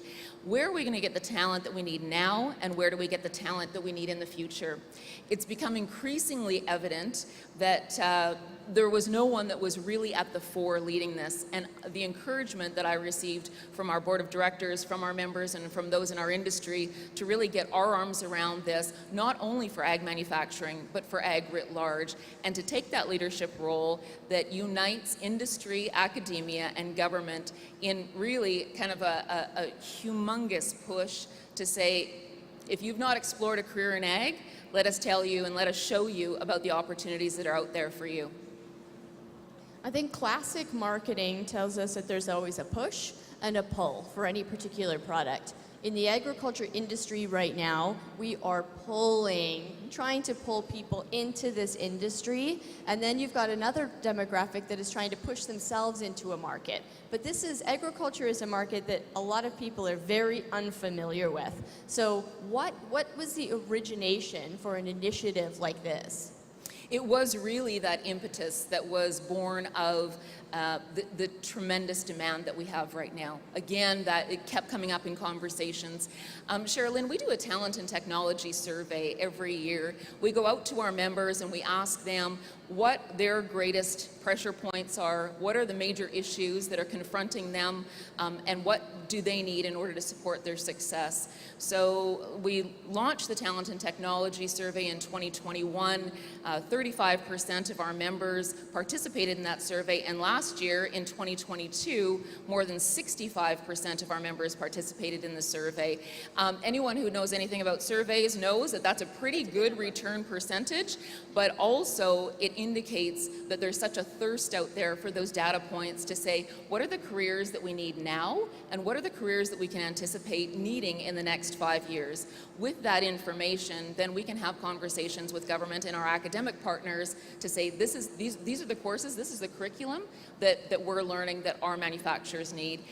And when we think about a career in ag, one of the key messages for us, Sherilyn, is that we definitely want to dispel any myths that are out there. You said yourself you didn't want to be a farmer. You knew what it was like to grow up on a farm, and you didn't want to do it. For those of us who didn't grow up on a farm, we wouldn't be thinking necessarily of agriculture as our first choice career, and we want to ensure that we are really presenting all of the opportunities that are available in our industry. So if you're pursuing a career in engineering, if you're pursuing a career in technology, finance, human resources, there's a career for you in ag. So Donna has brought with her 4 strong ambassadors from the manufacturing industry, and I think it would be a pleasure to hear from each of you, maybe your own agricultural story, how it is that you ended up into the career you're in today. So maybe, Krista, maybe we'll start with you. Hi, so Krista Castning, and I'm the CEO of Duckfoot Parts. Just like you, Sherilyn, I grew up on a small farm in Saskatchewan, and I knew that there was not a place for me there. Give a shout out to your hometown. Paignton, Saskatchewan.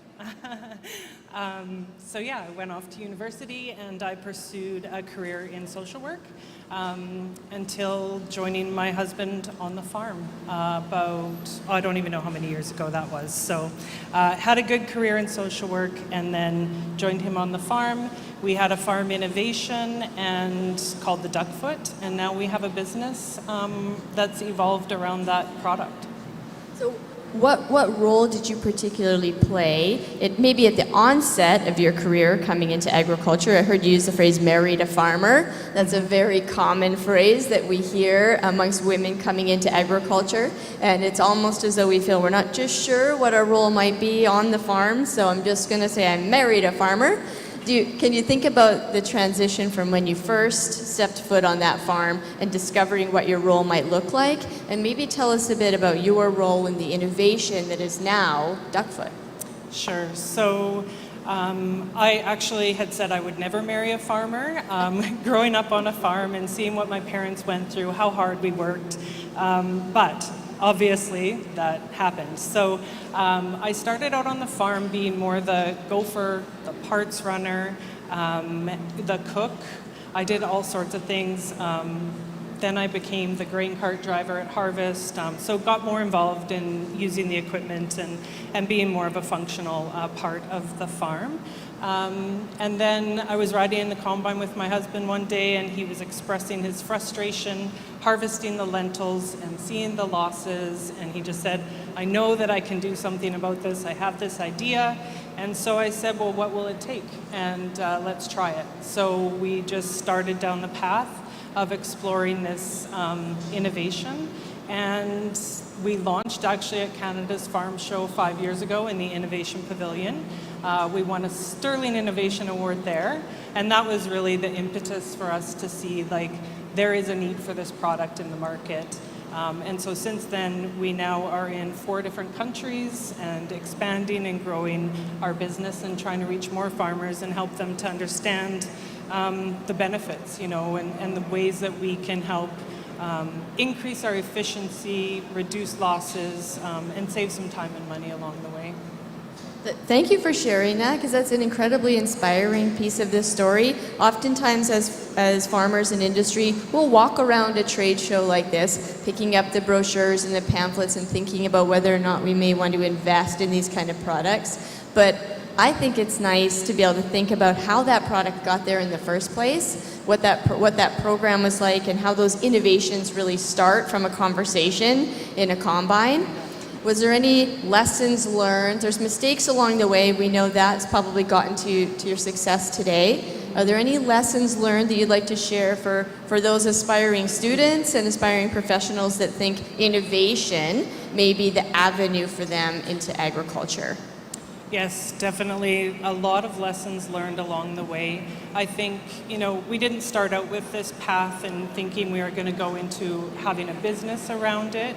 It really was just something that we wanted to do for ourselves, and if it would help other farmers, then that was going to be the topping on the cake. But I think having a peer group or talking to other people, gaining advice from other people who are already, you know, maybe have a business or, you know, what path they took is very important. I think being open to learn and being adaptable as well, that's huge, right? So being very flexible and, soaking up whatever information you can get. Using some different business leaders and advice has definitely been helpful for us. Yeah. Well, thanks for sharing that. If there's anybody in the audience that has that idea that they've been holding on to in their back pocket and not quite sure how to launch that, I think you'd be an excellent resource for them to go to. So thank you for sharing that. Glenna, maybe we'll move over to you. If you could share with us a bit about your career path and what got you to here today. Sure. So, like you two, I grew up on a cattle farm from Arcola originally. And when I graduated, I wanted to be a musician, but I'm practical. So I wanted to get a job first that would pay my bills. So I decided I'm used to working with equipment. I love doing that. So I'm going to go into engineering. And at that time, I only envisioned design.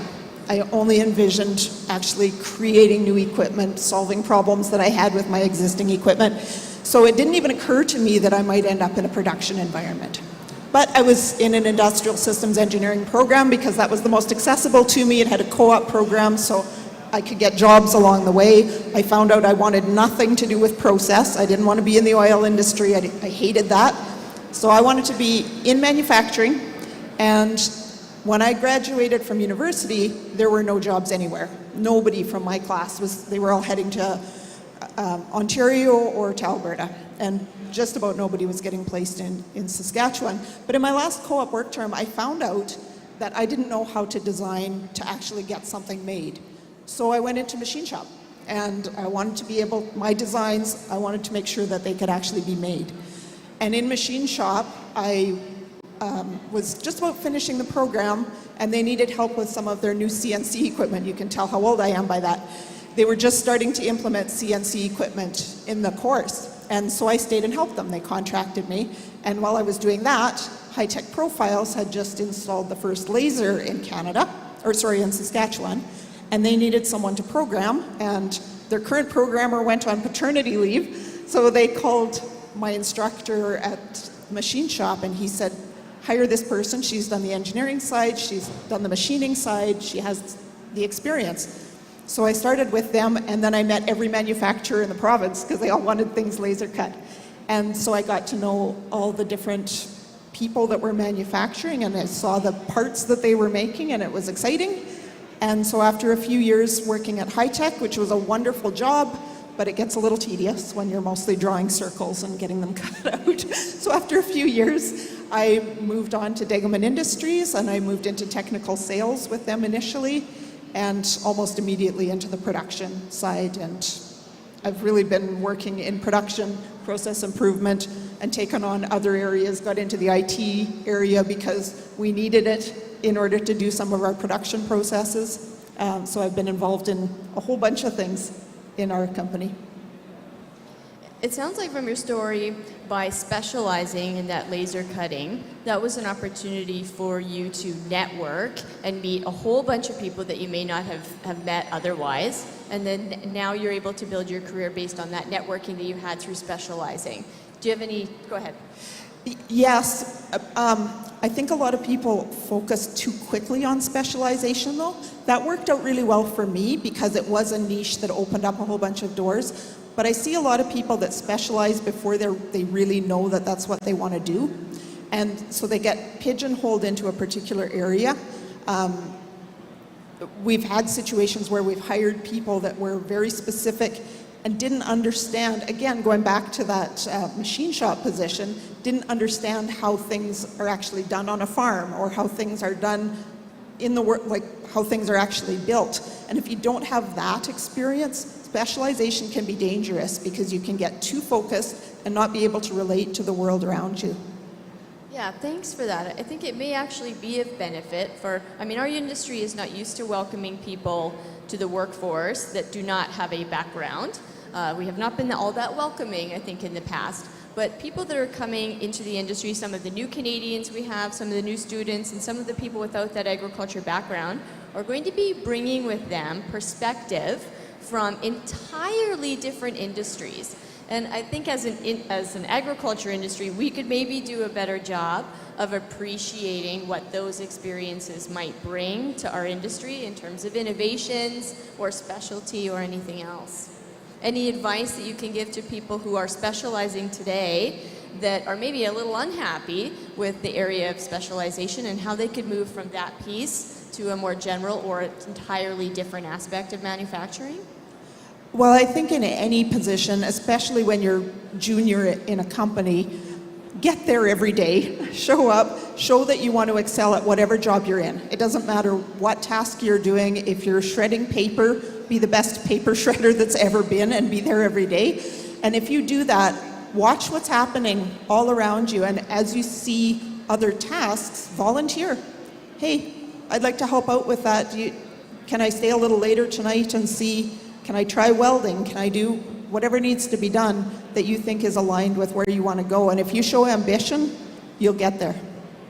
a fantastic advice. I know as a mother raising kids on the farm, the kids tend to see this hierarchy that we develop on a farm where the combine driver, gets to wear the crown.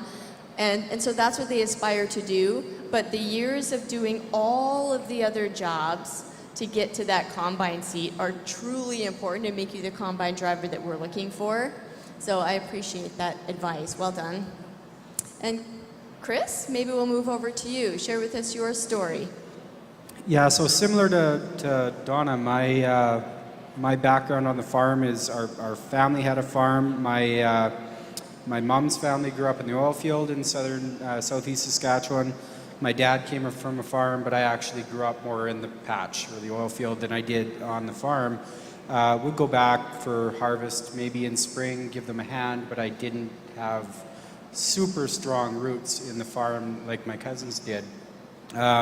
Appreciated it, but very similar to you, the one thing I knew about it was that it's not the career I wanted when I ended up with everything. And I ended up with a hotel and restaurant management degree, almost a psychology degree.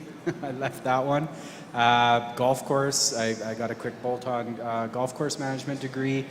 Then family things brought me home to the family farm. My parents left the oil field when they became empty nesters and I went away to university. Dad started taking an active role on the farm with his brothers, so that's where they ended up. Unfortunately, my mom got sick, so I wanted to take the opportunity to come home. The farm was in a small Saskatchewan town, which now is on the map because of Seedhawk and Vaterstad, but Langbank. Moved home to Langbank, needed a job, took a job on the floor. I ended up as a painter, actually on the floor, and showed up for work every day, much like you were saying, and quickly some unique talents that I had, mostly talking and being inquisitive, came up.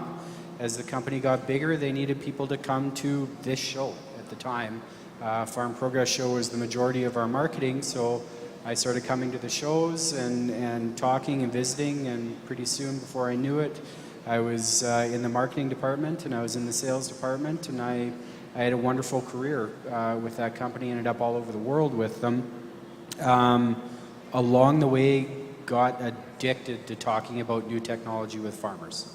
I just loved challenging why you did something some way, and have you considered a new technology or a new way of going about things. And I'm old enough that first challenge was actually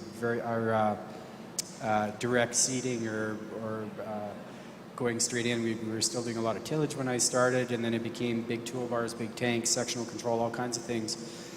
So when my career came to an end with them, data, variable rate were kind of the new technologies that were being played with. So I spent 4 years there in that space, and then a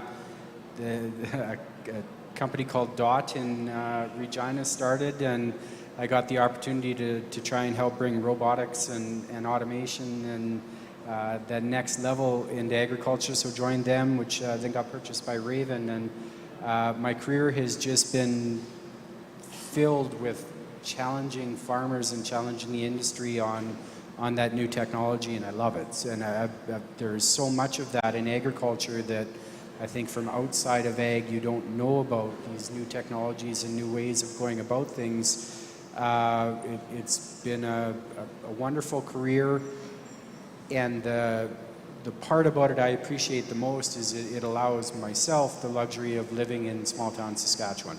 It's a benefit to this career to be surrounded by your customers and farms and what we're actually trying to do out in the field.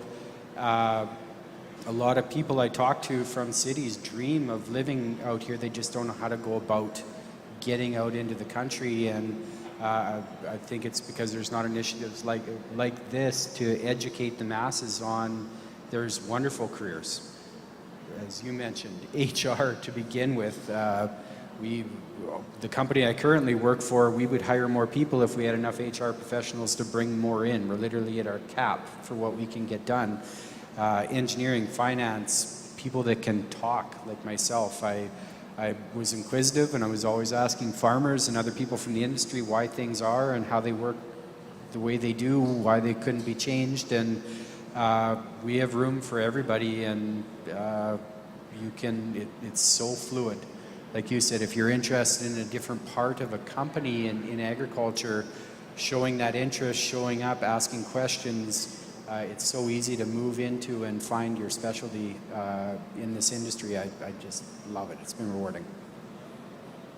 Well, Chris, the first step is admitting that you have an addiction. So, well, this is a safe space for you to do that. But we love that you're addicted to talking about all things agriculture and having these conversations with farmers about introducing those new innovations and technologies into their farm. You have such a diverse career. You mentioned some hospitality industries, the golf course, psychology. That was probably helpful in all of those. Has there been any common thread amongst your career choices that's made you a successful individual at Raven today? So the person that you were studying golf course management and the person that you were thinking about hospitality and management, hotel management, is there a common thread that exists in you today that makes you good at what you do? Yeah, it's just talking and visiting and having conversations and once again, being inquisitive. We like to talk in ag about how things are done the way they're done because Dad did it that way and Grandpa did it that way, and that's really a misconception. There hasn't been a generation or a 5-year span in this industry where farmers weren't adopting new things, trying to improve on them from the farm and figure out ways. And you know, most agriculture companies, if you look at them, started on a farm with a farmer figuring out a way. Especially here, I make lots of jokes about Saskatchewan and Western Canada being cold, and we have lots of shop time in the winter to figure out how to do things better. But all that innovation comes from farmers and finding a need or recognizing a need and then developing off of it. So farmers are exceptionally easy to actually talk to compared to most industries about what needs do you have, what could fill a gap, what could improve your role. And like I said, that misconception that we do things the way that Dad did it and Grandpa did it, that's just not true. But it does take just having open conversations and allowing those conversations to lead wherever they do lead to identifying those needs, helping them find solutions, offer solutions, and then reporting back. That's a huge need in our industry, is making sure there are enough people that are familiar with farms and the way things actually work on farms to report back to the engineering department and the factory to make sure that product is actually tailored to the needs of that area. And then helping take those products to different areas. Western Canada is never going to farm the way that they farm in the Corn Belt. We're never going to farm the way that they farm in Australia. We're never going to farm exactly the way they farm in Russia. But those similar needs are there. We just have to modify the product and talk to the customers and farmers from those different areas and help bring those products to new spots and new markets. You talked about communication and the need for the trend for new employees to be good at communicating. And sometimes we forget that communicating doesn't just mean using the right tone and presenting yourself and learning how to talk. The other piece of communication is the learning, taking a minute to learn from your customers. So from an HR perspective, you were talking about how you're encouraging people to come into this industry. They need to be good communicators in general, both in the talking piece of it and the learning piece of it. Is there any learning that they can do on the job as it's relating to communication? Just to clarify the question, so in HR departments? Yeah, so once you're hired or you have hires that are in your company today, and now you're recognizing that communication is a really big piece of it, and we didn't think to hire based on communication before, are there opportunities to learn to be a better communicator, both listener and speaker within the companies? Oh, yeah, absolutely. The majority of what I know about agriculture, the way farms work, the needs of farms, what makes farms different, I learned in the halls of trade shows just like this. And it was from talking to farmers over and over again, and other industry professionals, but mostly farmers, to be honest. and understanding what their needs are, and understanding that every farm is different and has different needs for different reasons, but there's very common themes running through. But yeah, just get out there and visit and talk to farmers and talk to other people that have been in the industry, and the availability and the willingness for knowledge share in agriculture is another thing that just doesn't exist in most industries. A farmer or a manufacturer in this industry would love to tell you what is making them successful and what their pain points are. A lot of industries, we don't share that kind of knowledge with our competitors, and farmers just don't see themselves as competitors, and honestly, most manufacturers in this industry don't see themselves as competitors. We're all trying to figure out how to improve agriculture, and we can get right down to the root of it, that we're trying to feed the world, and then that whole warm fuzzy around it, but we're farm kids, most of us, when you trace it back far enough, and we'd love nothing more than to help our neighbors and help other people. So yeah, open yourself up to visiting with others from the industry, whether that's farmers or manufacturers, and you'll get much better at those communication channels and learning the industry and finding your niche. That's an excellent point, Chris, and thanks for bringing it up. I feel the very same way. I share your sentiment. I think for the most part, farmers are more than willing to share their experiences, and I think that willingness to share amongst our industry has helped to elevate a lot of innovations at a much faster pace than proprietary secrets. Matt, maybe we'll move on to you. You have a really unique story, moving from professional athlete into agriculture. Not that farming is not athletic, or the industry doesn't require athleticism, but we'd be interested to hear your story. Yeah, sure. So, like a lot of people here, I do have some farming background. I didn't actually grow up on a farm, but farming was always an important part. I grew up in Melfort, and my dad ended up managing somebody's farm, so I spent some time through high school and the other grades learning how farming worked, and just being really intrigued by the equipment. That was always the big thing for me. I loved opening the side panels and the hoods on the equipment and looking through all the pulley systems, trying to understand how everything worked. And I remember explaining to my dad, like when I was 10 years old, trying to explain to him how a hydraulic system worked into a piece of equipment. So I just loved that aspect of it, and I loved being outside, and I loved the connection with the land that farming provides. On the flip side, I also started playing football in grade 9 and enjoyed the sport.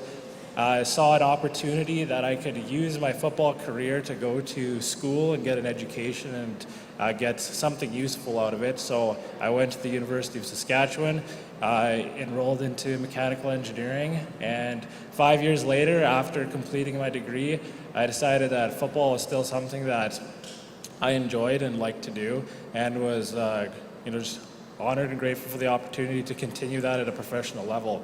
So I spent a year with the Saskatchewan Roughriders after being drafted. In COVID, we had to sit a season out in 2020. And yeah, during that time, I got married to my wife, who actually comes from a farming community. So I guess kind of the opposite way. I married into a farm.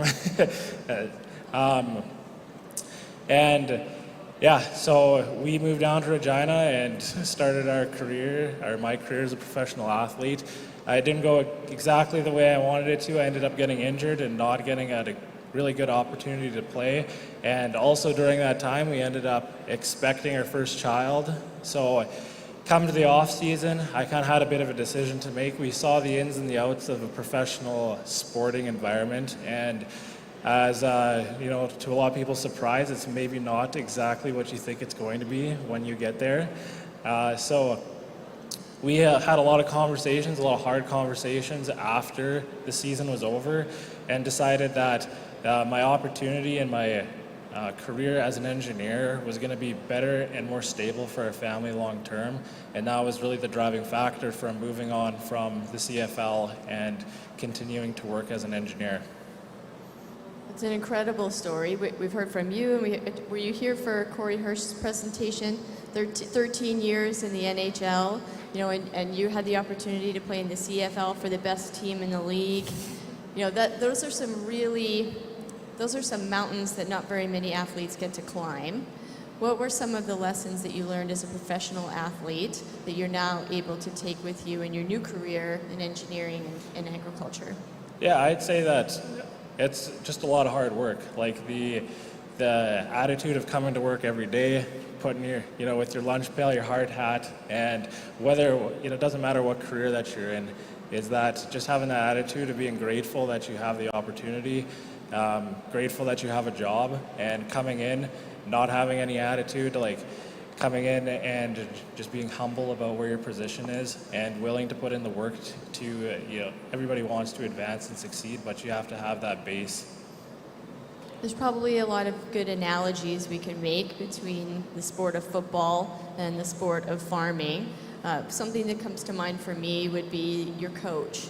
So as a professional athlete, you relied very heavily on the leadership of your coaches.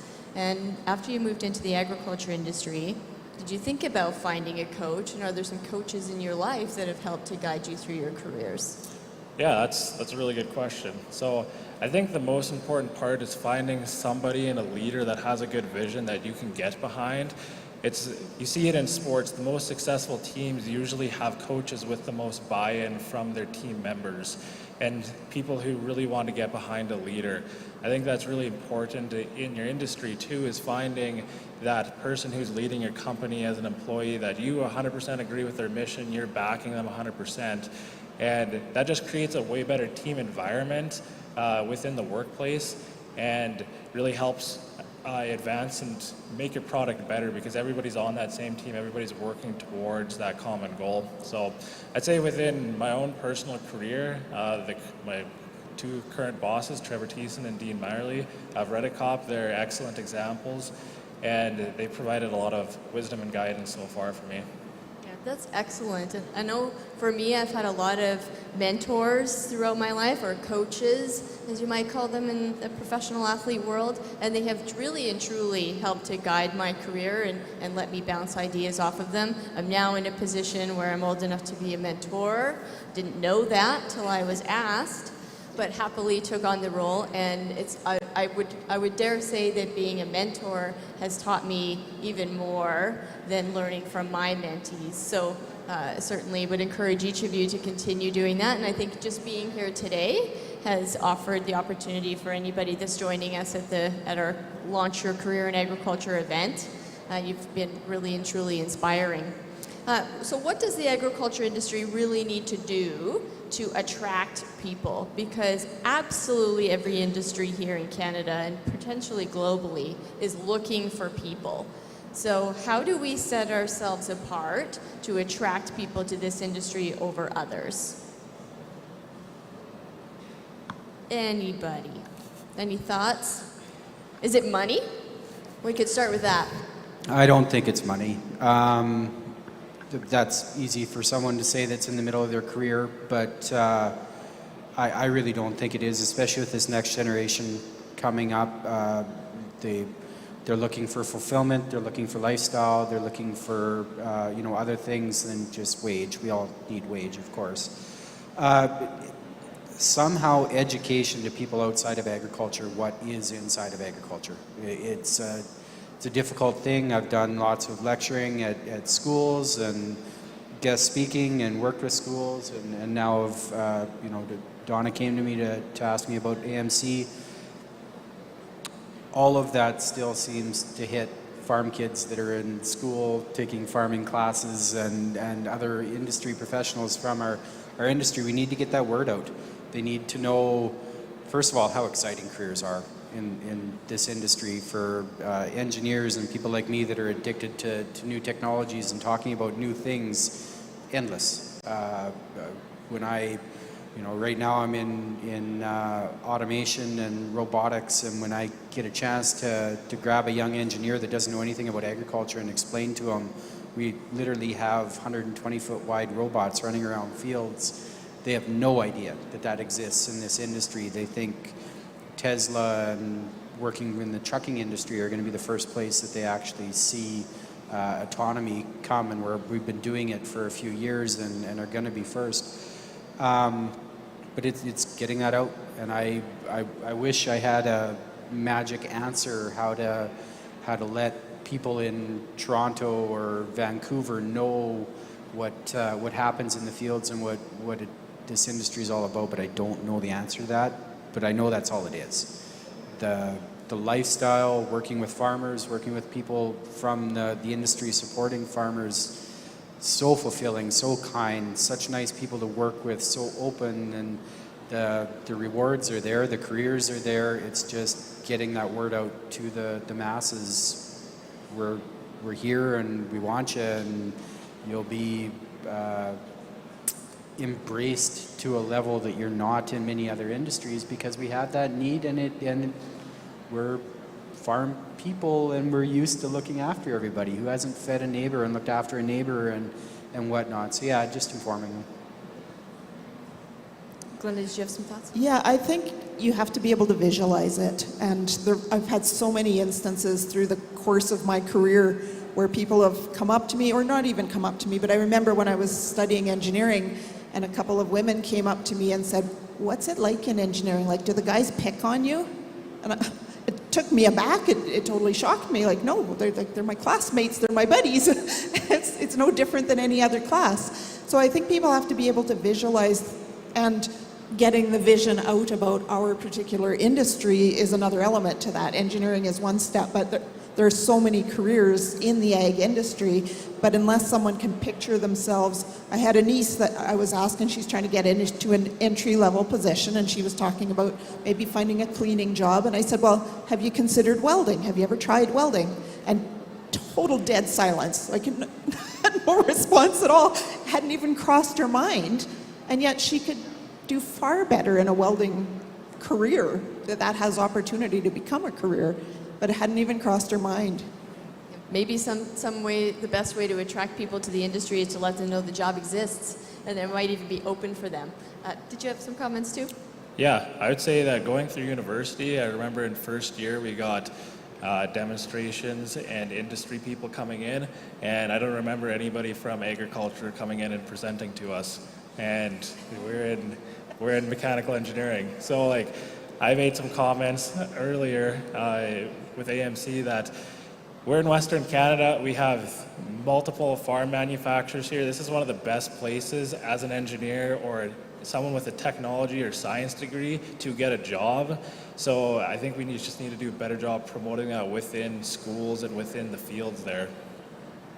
And Donna, maybe we'll throw the last word to you. What are the opportunities that people are going to find out about today at the career event? What are the opportunities in agriculture? Well, for starters, it's been so fantastic to sit up here on the stage with our ambassadors, and you hear, I'm sure, in their words and hopefully in my words as well, the passion that we have for this industry, the varied career paths that we've taken to get to where we are today. And I think that the most important thing is to remember that spirit of inquisitiveness, curiosity, go out there and just explore. And to your point, Matt, absolutely with Careers in Ag and all that we're doing with our academic partners, we will be there to present those opportunities and to let people know that, and hear from peers that they can identify with, to say, hey, this is somebody who I can actually relate to and hear their story.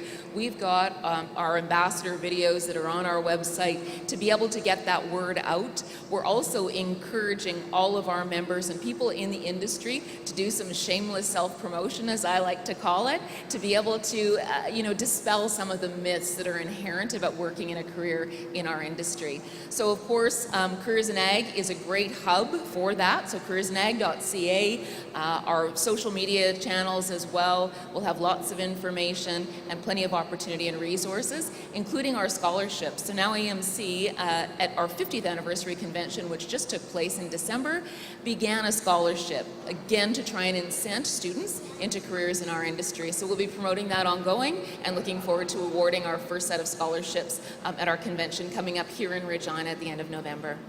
Well, that's really exciting. There's nothing like a scholarship. I have teenage girls, one in grade 11, and there's nothing like a scholarship for a little bit of enticement into the industry. So shameless or not, it's a good way to go. So that concludes our program and our panel session. I want to thank each of you for sharing your own personal stories and encouraging others to explore agriculture as a great place to start, middle, or end a career. So thank you for that, and I'm assuming all of you will be around throughout the event that people can come and ask a few questions if they have more about your own personal stories. So a big round of applause for our panelists today. Now it is your opportunity to go ahead and connect at our Launch Your Career in Agriculture event. So I encourage you to do that. Meet up with everybody that you can all the way around the show. There was little signs at the exhibitors that said, "We are hiring," if they happen to be hiring. And I'm telling you, most of the exhibitors had a sign that said, "We are hiring." So the job opportunities are endless, and we wish you the best of luck. The career fair will be open until 4:30, so go ahead and do some networking. Thanks again for joining us.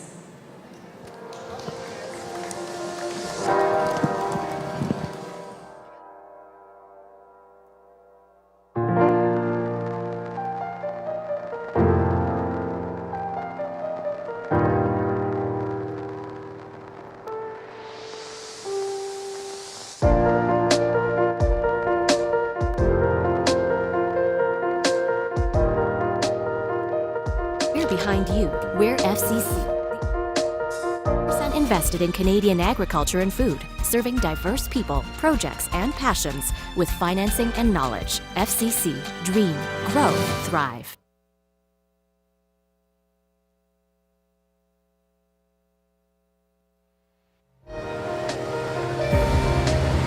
Any skill set you have, we're going to need it just like any